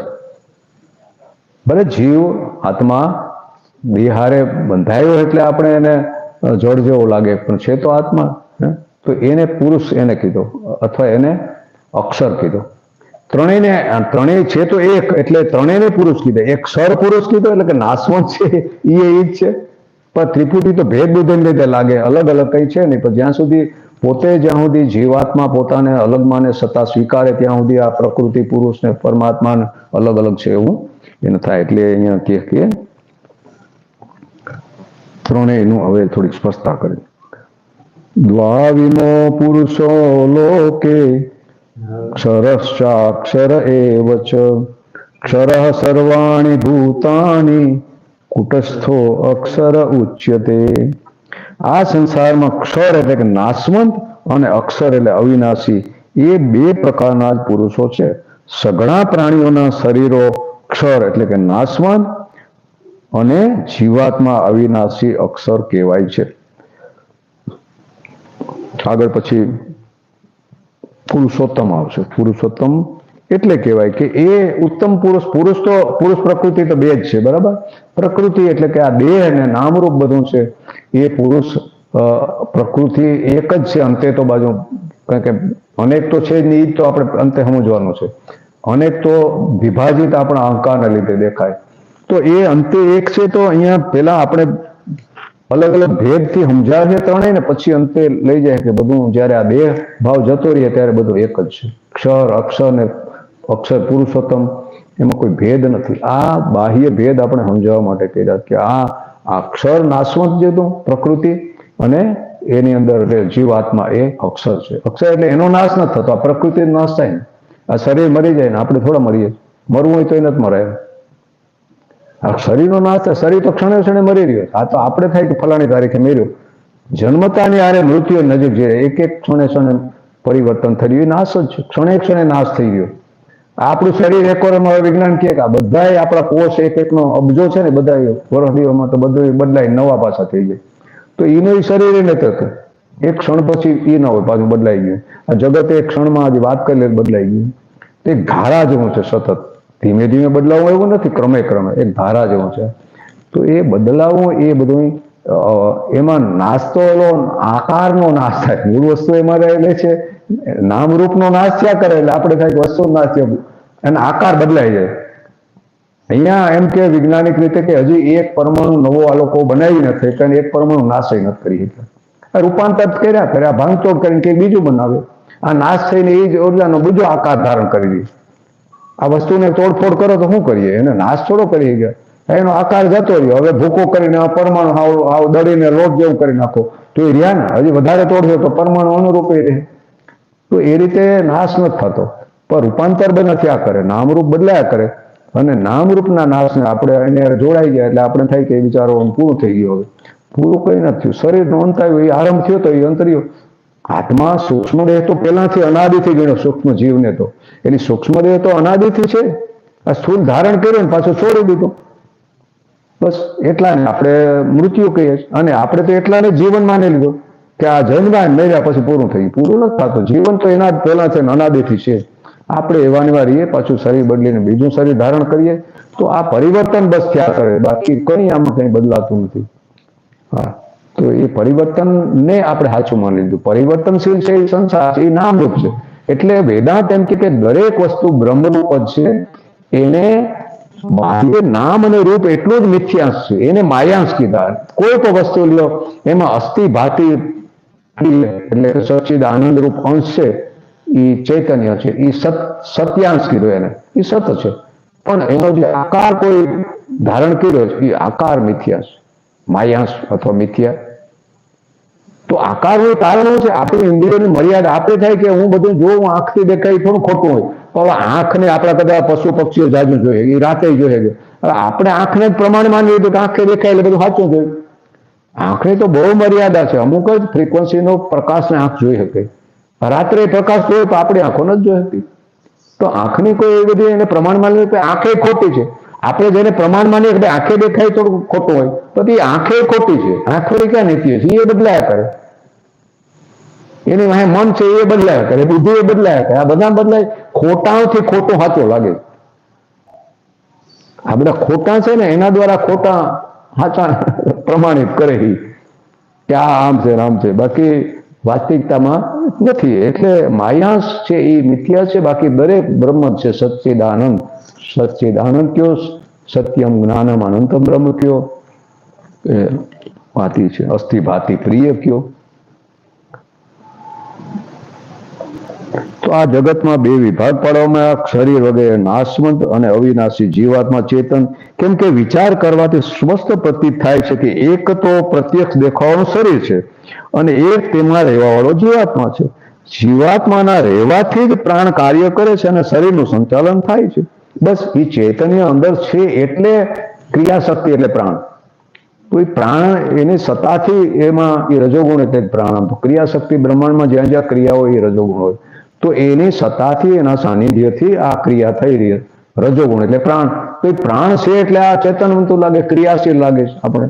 અને એ પ્રાણ છૂટી જવા એને આપણે મૃત્યુ કહીએ, પણ પ્રાણ એ આત્મા નથી. પ્રાણ એ પણ એક ઉર્જા છે, ક્રિયાશક્તિ. હવે એ આપણી શક્તિ જેટલી આપણા આયુષ્ય કર્મ આધારિત જન્મ થયો ત્યારે જેટલું હતું ને, આપણે જે તે ક્ષણે મૃત્યુ થયા ત્યારે જેટલું અવેલેબલ આપણી કઈ ઉર્જા અને જે કંઈ કર્મના ફળ પરિપક્વ થયા હતા એટલું ફળ નિર્માણ કરી દે શરીરને. એટલા સંજોગો આ બધું નિર્માણ થઈ જાય. એમાં ઉર્જા કોઈને ઓછાવતી હોય તો આયુષ્ય મહિનામાં મરી જાય, માના ગર્ભમાં મરી જાય. તો એ પછી પાછું કર્મ ઉપર ને સૌ સોના છે. તો કોઈનું આયુષ્ય લાંબુ હોય, કોઈનું ટૂંકું હોય, પણ એ ટૂંકામાં નાશ નથી. કોઈ દેહ બદલાય, આપણે ફરી ફરી નવા દેહ ધારણ કરે આપણા કર્મ અનુસાર. આપણી મૃત્યુ વખતની છેલ્લી ઈચ્છા પર બહુ ભાગ હોય. 8મા અધ્યાય બધું આવે. અંતકાલે છે મામેવ સ્મરણ મુક્ત્વા કલેવરમ. શરીર છોડતી વખતે જે અંતકાલે આપણી જે છેલ્લી ઈચ્છા હોય ને અહીંયા ગતિ થઈ જાય આપણી. પછી ત્યાં હું પ્રાપ્ત થાય કર્મ આધારિત છે, પણ ગતિ ત્યાં થાય એ સ્થાનમાં. તો અહીંયા એ કે જીવાત્માના રહેવાથી આ પ્રાણ કાર્ય કરે ને શરીરનું સંચાલન થાય. જીવાત્માની સાથે પ્રાણ નીકળતા શરીરનું સંચાલન બંધ થઈ જાય અને શરીર સડવા લાગે. કારણ કે એ જોડનારી સૂક્ષ્મ ને સ્થૂળને જોડનારી કડી પ્રાણ હતું. સૂક્ષ્મ શરીર અને સ્થૂળ શરીરે બે પ્રાણથી જોડાયેલા હતા. પ્રાણ જેવું ઉર્જા એ પૂરી થઈ, નક્કી દીવો ઓલાઈ ગયો, તેલ નહોતો તો એના જેવું છે. એ એને જોડનારી કડી ન રહી, વિયોગ થઈ ગયો એટલે સ્થૂલ અલગ થઈ ગયું, હાલત થઈ ગયું. અલગ થઈ ગયું એટલે એને કોઈ સતાતો રહે નહીં. એને તો અન્નમય કોષ છે શરીર, તો આ અન્નમાંથી ખાવામાંથી ઉત્પન્ન થયું, પાછું ધૂળ ભેગી ધૂળ, અન્ન એટલે ધૂળમાંથી થાય ને. એટલે ગુરુજી કહેતા આપણે કઈ બહુ જાજુ કરનાર, બહુ અભિમાન કરવા જેવું નથી. આપણે ધૂળનું ધાન કરીએ ને ધાનને ધૂળ કરીએ. આ ફેક્ટરી છે એ કે વરામાં જે હિસાબ કર્યો ટનોના ટનો આપણે ખાઈ ગયા, મળ કરીને ધૂળમાં ભેળવી દીધી. બીજું કરીએ વિશેષ હું પ્રાપ્તિ કરી ધૂળ ને ધાન ને ધાન ને ધૂળ કરી ધૂળ ધાણી નાખીએ. તો આવું છે બધું. તો આ શરીર નાશવાન શરીર, પરંતુ તેમાં રહેવાવાળો અવિનાશી છે. એ રહેવાવાળો તો સૂક્ષ્મ શરીર કારણ શરીર પર છે. એટલે તો મરવાથી મુક્તિ ન થતી એનું કારણ કે મર્યાથી મુક્તિ ક્યાંથી થાય? કારણ કે હજી સૂક્ષ્મ છે, જ્યાં અહંકાર છે એ સૂક્ષ્મ શરીરમાં છે. બુદ્ધિ, મન, ઇન્દ્રિયો, પ્રાણ, અહંકાર આ બધું સૂક્ષ્મ દેહમાં છે. તો એ સૂક્ષ્મ દેહ છે ત્યાં સુધી ક્યાંથી છૂટાય? એમાં કર્મ છે, બધા સંસ્કારો, બધી મૂડી તો એમાં છે ભેગી. એટલે એ છૂટાતું તેનું કારણ છે. એમ જ્ઞાન વિના નથી છૂટાતું. મને એમ થાય કે મરી જાય છૂટીએ આમાંથી, પણ એમ છૂટાતું એમ છૂટાતું તો ભાવ હેલી વાત છે. આ ભજન યોગના આપણે ક્યાં કરવાની જરૂર છે? અટાણે તો એટલી હગવડો આવી ગઈ મરવાની. એટલે આ રીતે છૂટાય નહીં. સૂક્ષ્મ શરીર બધું છે, ફરી લેવડાય છે ને. એમાં અંતકાળે જે વિકૃત દશામાં જો મર્યું હોય તો વધારે અધોગતિ જાય. આ કે ને અંતકાળનું તો બહુ મહત્વ છે. હવે એ જે વિકૃત દશામાં જો શરીર છોડ્યું છે એની કઈ ગતિ થાય? એ પછી અમુક એને દેહ જલ્દી મળતો નથી, વિકાર અંદર, એ વિકૃતિ અંદર, એને એવી કામનાઓ અને એવી દશામાં હોય, એને આપણે એટલે વાહેથી પછી એની સદગતિ માટે એને બધું કરીએ. સદગતિ એટલે મુક્તિ નહીં, મોક્ષ મોક્ષ નહીં, પણ આગળ એને નવું શરીર મળે અને આ સૂક્ષ્મ શરીરની પીડાતો હોય. કારણ એની કામનાઓ તો ખૂબ છે અને સૂક્ષ્મથી ભોગવાતી નથી, એના માટે સ્થૂળ શરીર ભોગવવા માટે. એટલે એ ભોગવી શકતો ને એટલે પીડાય છે. એને આપણે પ્રેતીઓની જુદી જુદી કહે તો એ અમુક ટાઈમ સુધી કોઈને અહીંથી સહજ તરફ પ્રાપ્ત થાય, કોઈ એને ભટકવું પડે. તો એને માટે પછી આપણે આ કર્મકાંડ ને વાત છે એ બધું એને માટે છે. એની કોઈ ભોગથી કઈ સૂક્ષ્મ કઈ ખાય નહીં, પણ આપણે કે ત્યાં કાંઈ એને પૂગવાનું છે. પૂગવા ભગવાન નથી, અહીંયા છે સૂક્ષ્મ રીતે. એ ક્યાંક તો ઉપર નીચે ક્યાંય વહી ગયું. આ મરી જાય ને તો થોડાક 2-3 દી તો એ કે આ શરીરને એમ થાય ને કે આ મરી ગયું. કારણ કે આપણો સૂક્ષ્મ નો આકાર તો આ માણસને આ સ્થૂળનો આકાર છે ને એવો જ સૂક્ષ્મ નો હોય, સૂક્ષ્મ શરીર. એટલે આપણને એમ જ થાય કે હું તો હજી એવો ન છું. શરીર છૂટી ગયું તો અમુક સમય સુધી તો એને એમ ન થાય કે હું શરીર અલગ થઈ ગયું, હું મરી ગયો કે એવું થાય. તો પછી એ જોતા હોય પાછા કે આ કામ બધું આવું ઘરમાં થાય કાંઈ જોવાનું બધા એમ કરે, મને કોઈ વાત મારે યાદ કરતું નથી. એ પ્રચાર કરે તો સૂક્ષ્મ આને જોઈએ કે સ્થૂળ સૂક્ષ્મને નથી જોઈ શકતું. સૂક્ષ્મ સ્થૂળને જોઈએ કે ઉતરોતર સૂક્ષ્મ સ્થૂળને જોઈએ કે. એટલે વિષયોને ઇન્દ્રિયો જોવે, ઇન્દ્રિયોને મન જોવે, મનને બુદ્ધિ જાણે, બુદ્ધિને જાણે.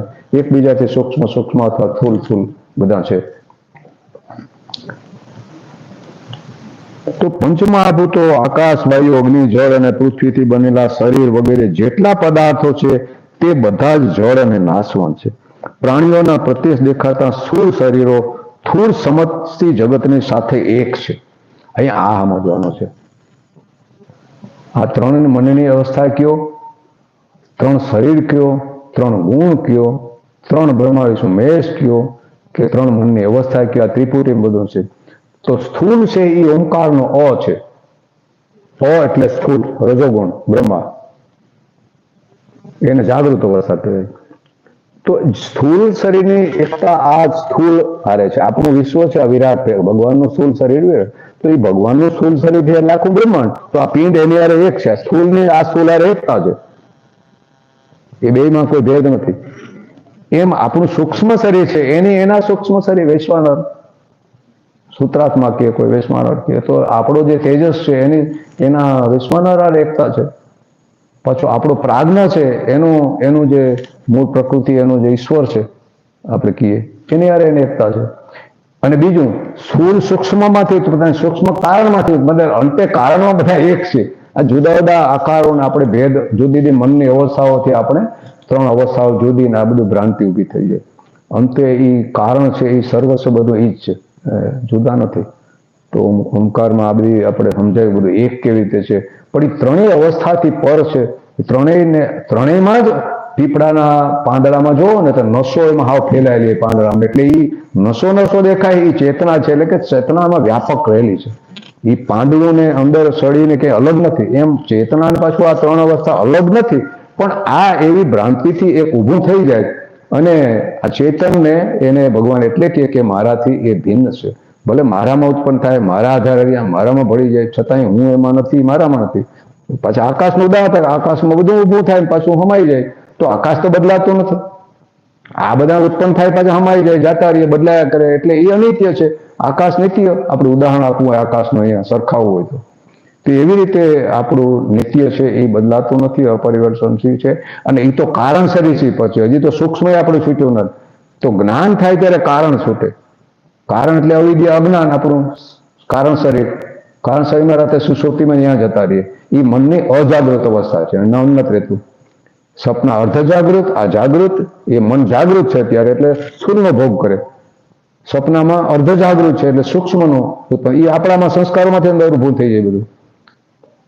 તો આ પછી અંદર સુષુપ્તિમાં જાય ત્યારે બધા એને હમાઈ જાય, ત્યાં આપણે પછી કંઈક લય થઈ ગયો બધું ખબર નથી રહેતી, કારણમાં વહી ગયા ત્યાં.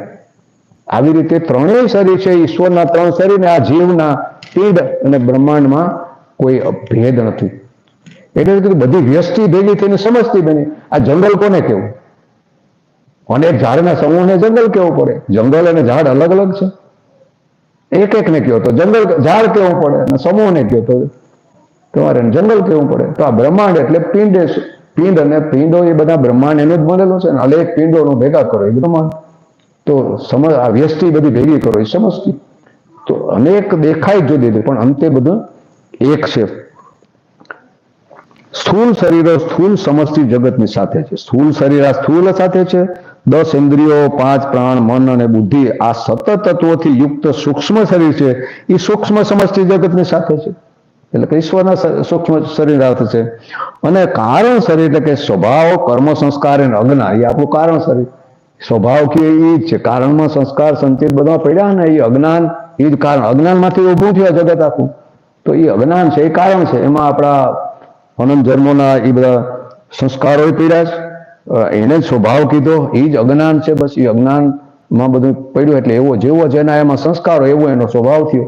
એવી અને વ્યક્ત ભાવ આવે તો વ્યક્ત એવી રીતે થાય, સ્વભાવ અનુસાર એનો વ્યવહાર પછી થાય બધું. તો એવી રીતે આ ત્રણેય શરીર અને ત્રણેય ઈશ્વરની સમષ્ટિ અને વ્યષ્ટિ, આ રીતે આ બધા મરણશીલ નાશવંત છે. એ ઈશ્વરના 3 શરીર કે આપણા 3 શરીર બધા નાશવંત છે.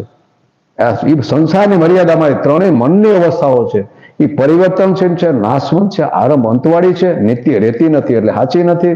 આ વસ્તુ આપણે સમજવી પડે છે. ભલે દેખાય સાચા જેવી, પણ દેખવાવાળો કોણ છે એ નથી જાણ્યું ત્યાં સુધી. તો દેખવાવાળો અહંભાવ છે, અહંકાર છે. હું ફલાણો ભાઈ, ઢીકડો ભાઈ, હું જાણું એટલે સાચું છે. ભાઈ તું જ ખોટો છે. પેલા તો હું કરે ને હું જાણું એ જ ખોટો છે. તો એ જવું જોઈએ આપણે. ખોટો હું એટલે હું ફલાણો ભાઈ, હું ઢીકડો ભાઈ, હું જાણી રહ્યો. એ પ્રમાતા છે, એ ઊભો થયો. પ્રમાતા, પ્રમાણ, પ્રેમે એ ત્રિપુટી છે. પણ એ પ્રમાતા એ બદલાય જાય. સપનામાં હોય, સુષુપ્તિમાં હોય, સુષુપ્તિમાં હોય, જાગ્રતમાં ન હોય. તો એ અહંકાર બદલાતો રહે. પણ એ બધાને જાણવાવાળો આત્મા ત્રણેય અવસ્થા બદલાવા છતાંય બદલાતો નથી. બીજું ત્રણેય અવસ્થાને જાણે એટલે એ એકનો એક જ છે. અવસ્થાઓ બદલાય છતાં એ જાણવાવાળો એકનો એક રહીએ, અપરિવર્તનશીલ. એટલે એને આપણે તુરીય અથવા ચોથો અથવા સાક્ષી શબ્દ વાપરણા. ઓમકાર માંડવી ઉપનિષદમાં એક જ સમજાઈ જાય તો ઉપનિષદ ઘણું છે, નાનું છે. પણ ગુરુજીએ તો બહાર કારિકા અહીંયા ચિત્રિત છે હોલમાં. જૂનો આપણે શરૂઆતમાં હોલ કર્યો હતો, બીજા દિવાલોમાં બધી બહાર માંડવી ઉપનિષદની જ કારિકાઓ હતી બહાર. પછી અહીંયા એનું આખું કોષ્ટક એક લખેલું હતું, એમાં સૂક્ષ્મ કારણના ભોગ ને એને કારણ શરીરમાં કેટલા તત્વો ને એ બધું અહીંયા જો આટલામાં ચિત્રિત બધા હતા. એ અનેક ઉપનિષદ છે, પણ સમજાઈ જાય તો એ એક પૂરતો છે.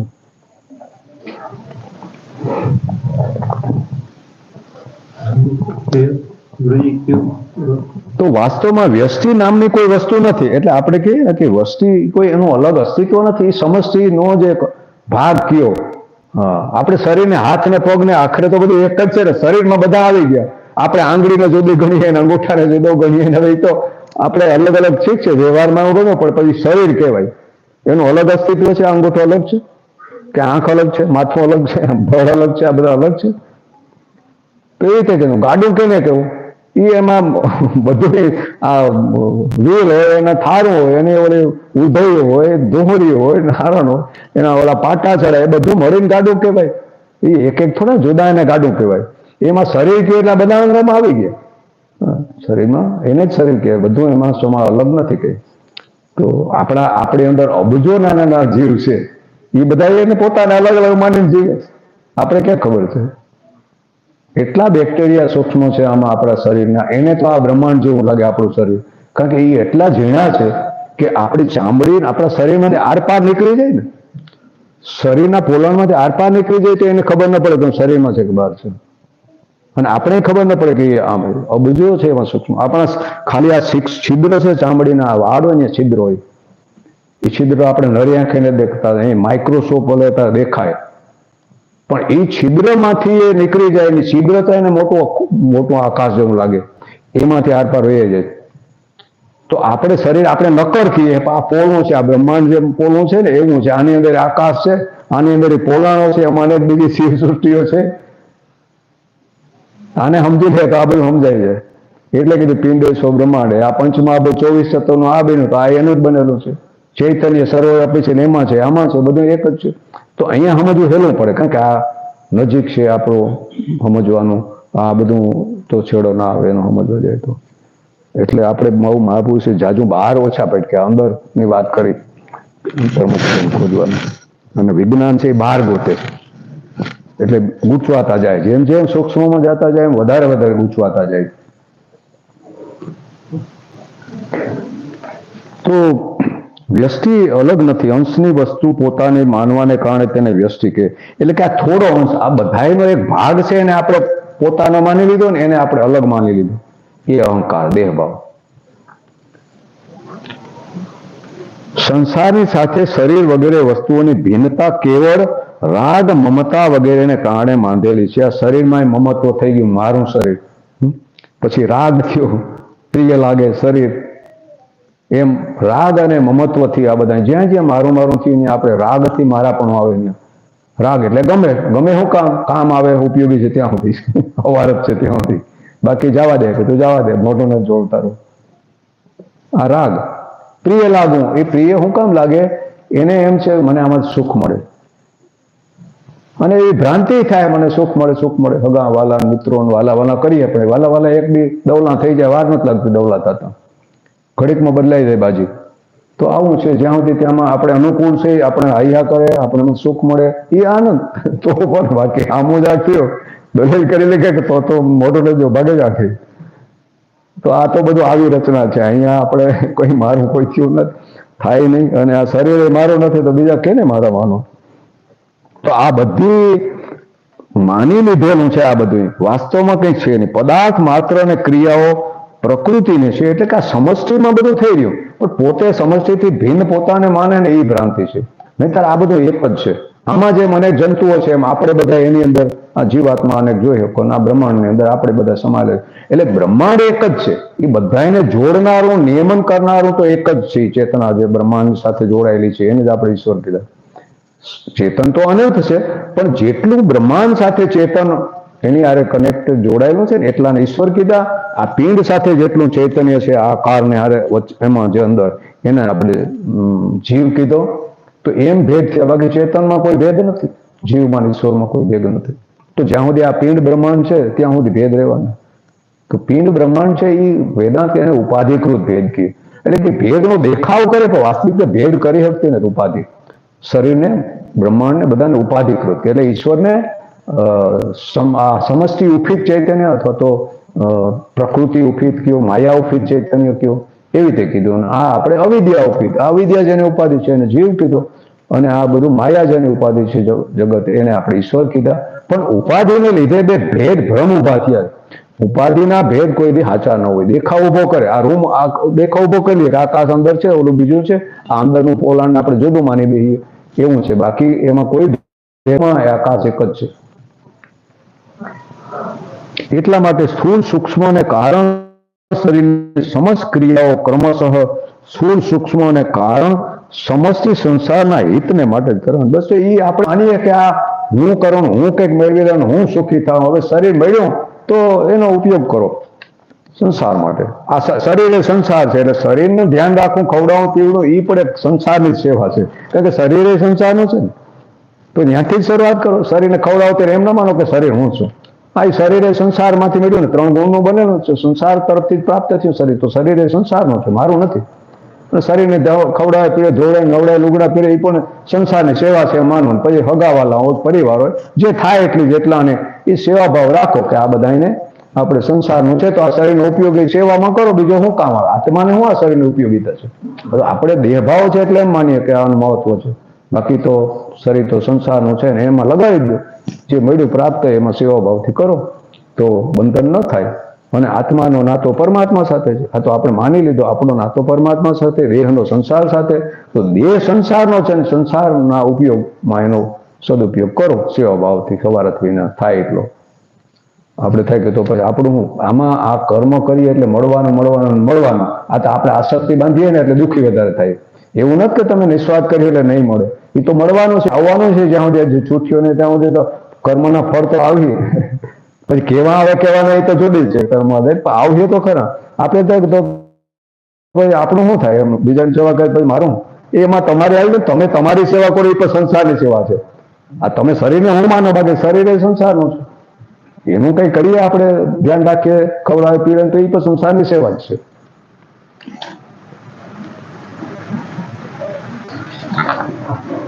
જે તત્વનો કદી વિનાશ નથી થતો એ સદાય નિર્વિકાર રહે છે. એ જીવાત્માનું વાચક અહીં અક્ષર પદ છે. વાચક એટલે એ જીવાત્માનું વાસ્તવિક સ્વરૂપ.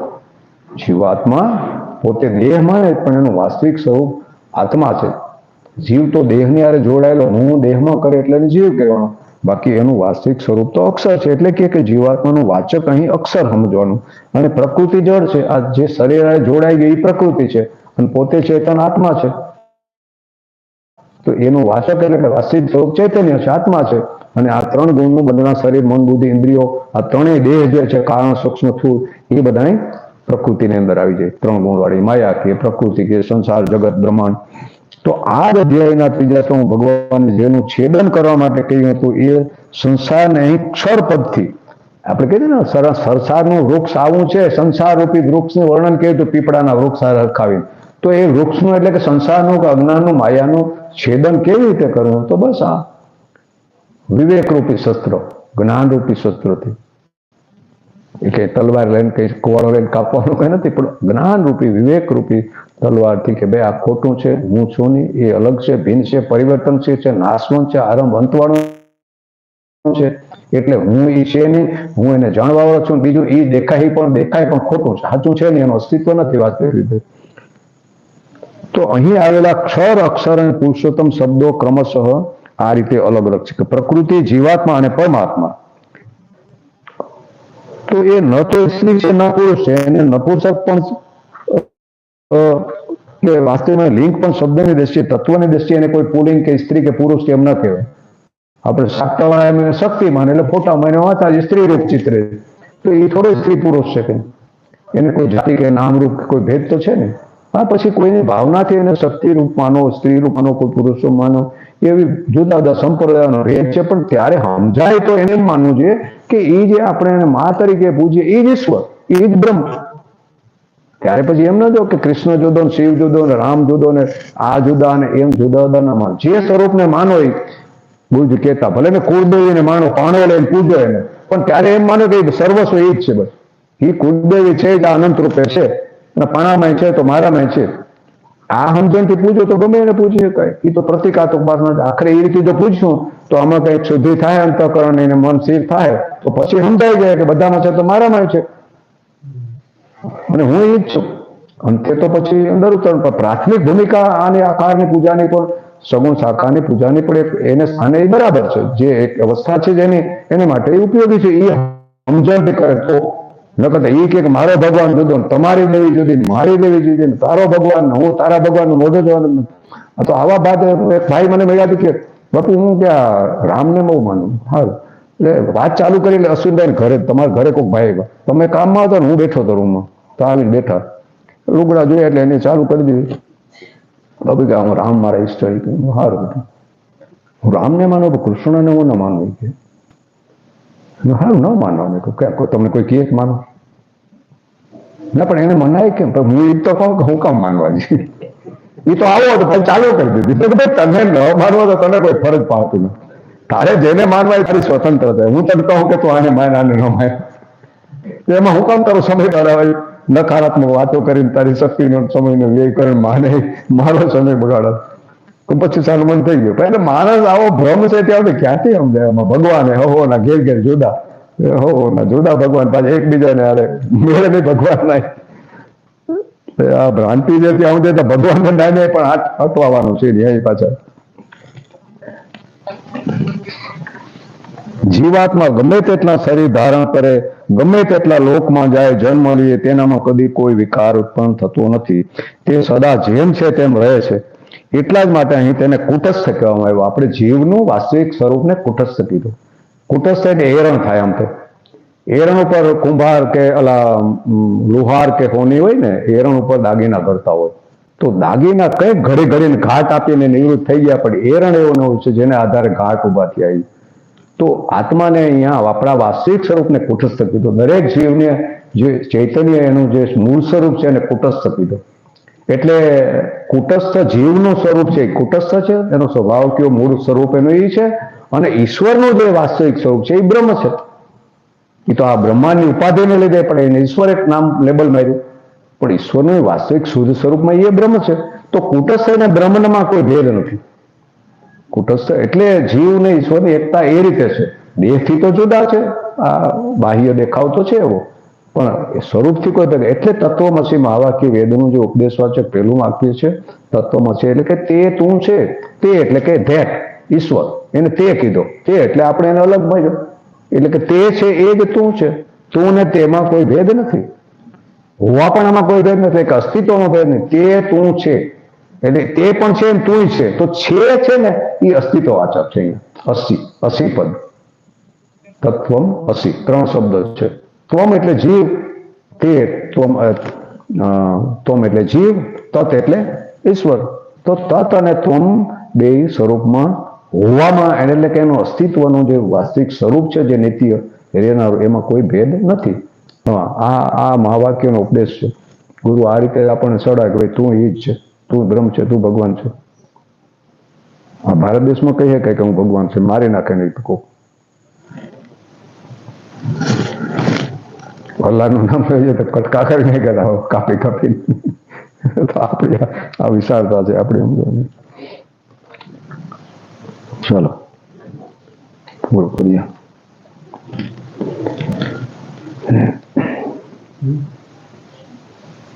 ઓમ સર્વે ભવન્તુ સુખીન, સર્વે સંતુ નિરામયા, સર્વે ભદ્રાણી પશ્યન્તુ, મા કશ્ચિત દુઃખમાત્મયા. ઓમ શાંતિ શાંતિ. વાગે મળશો બધા.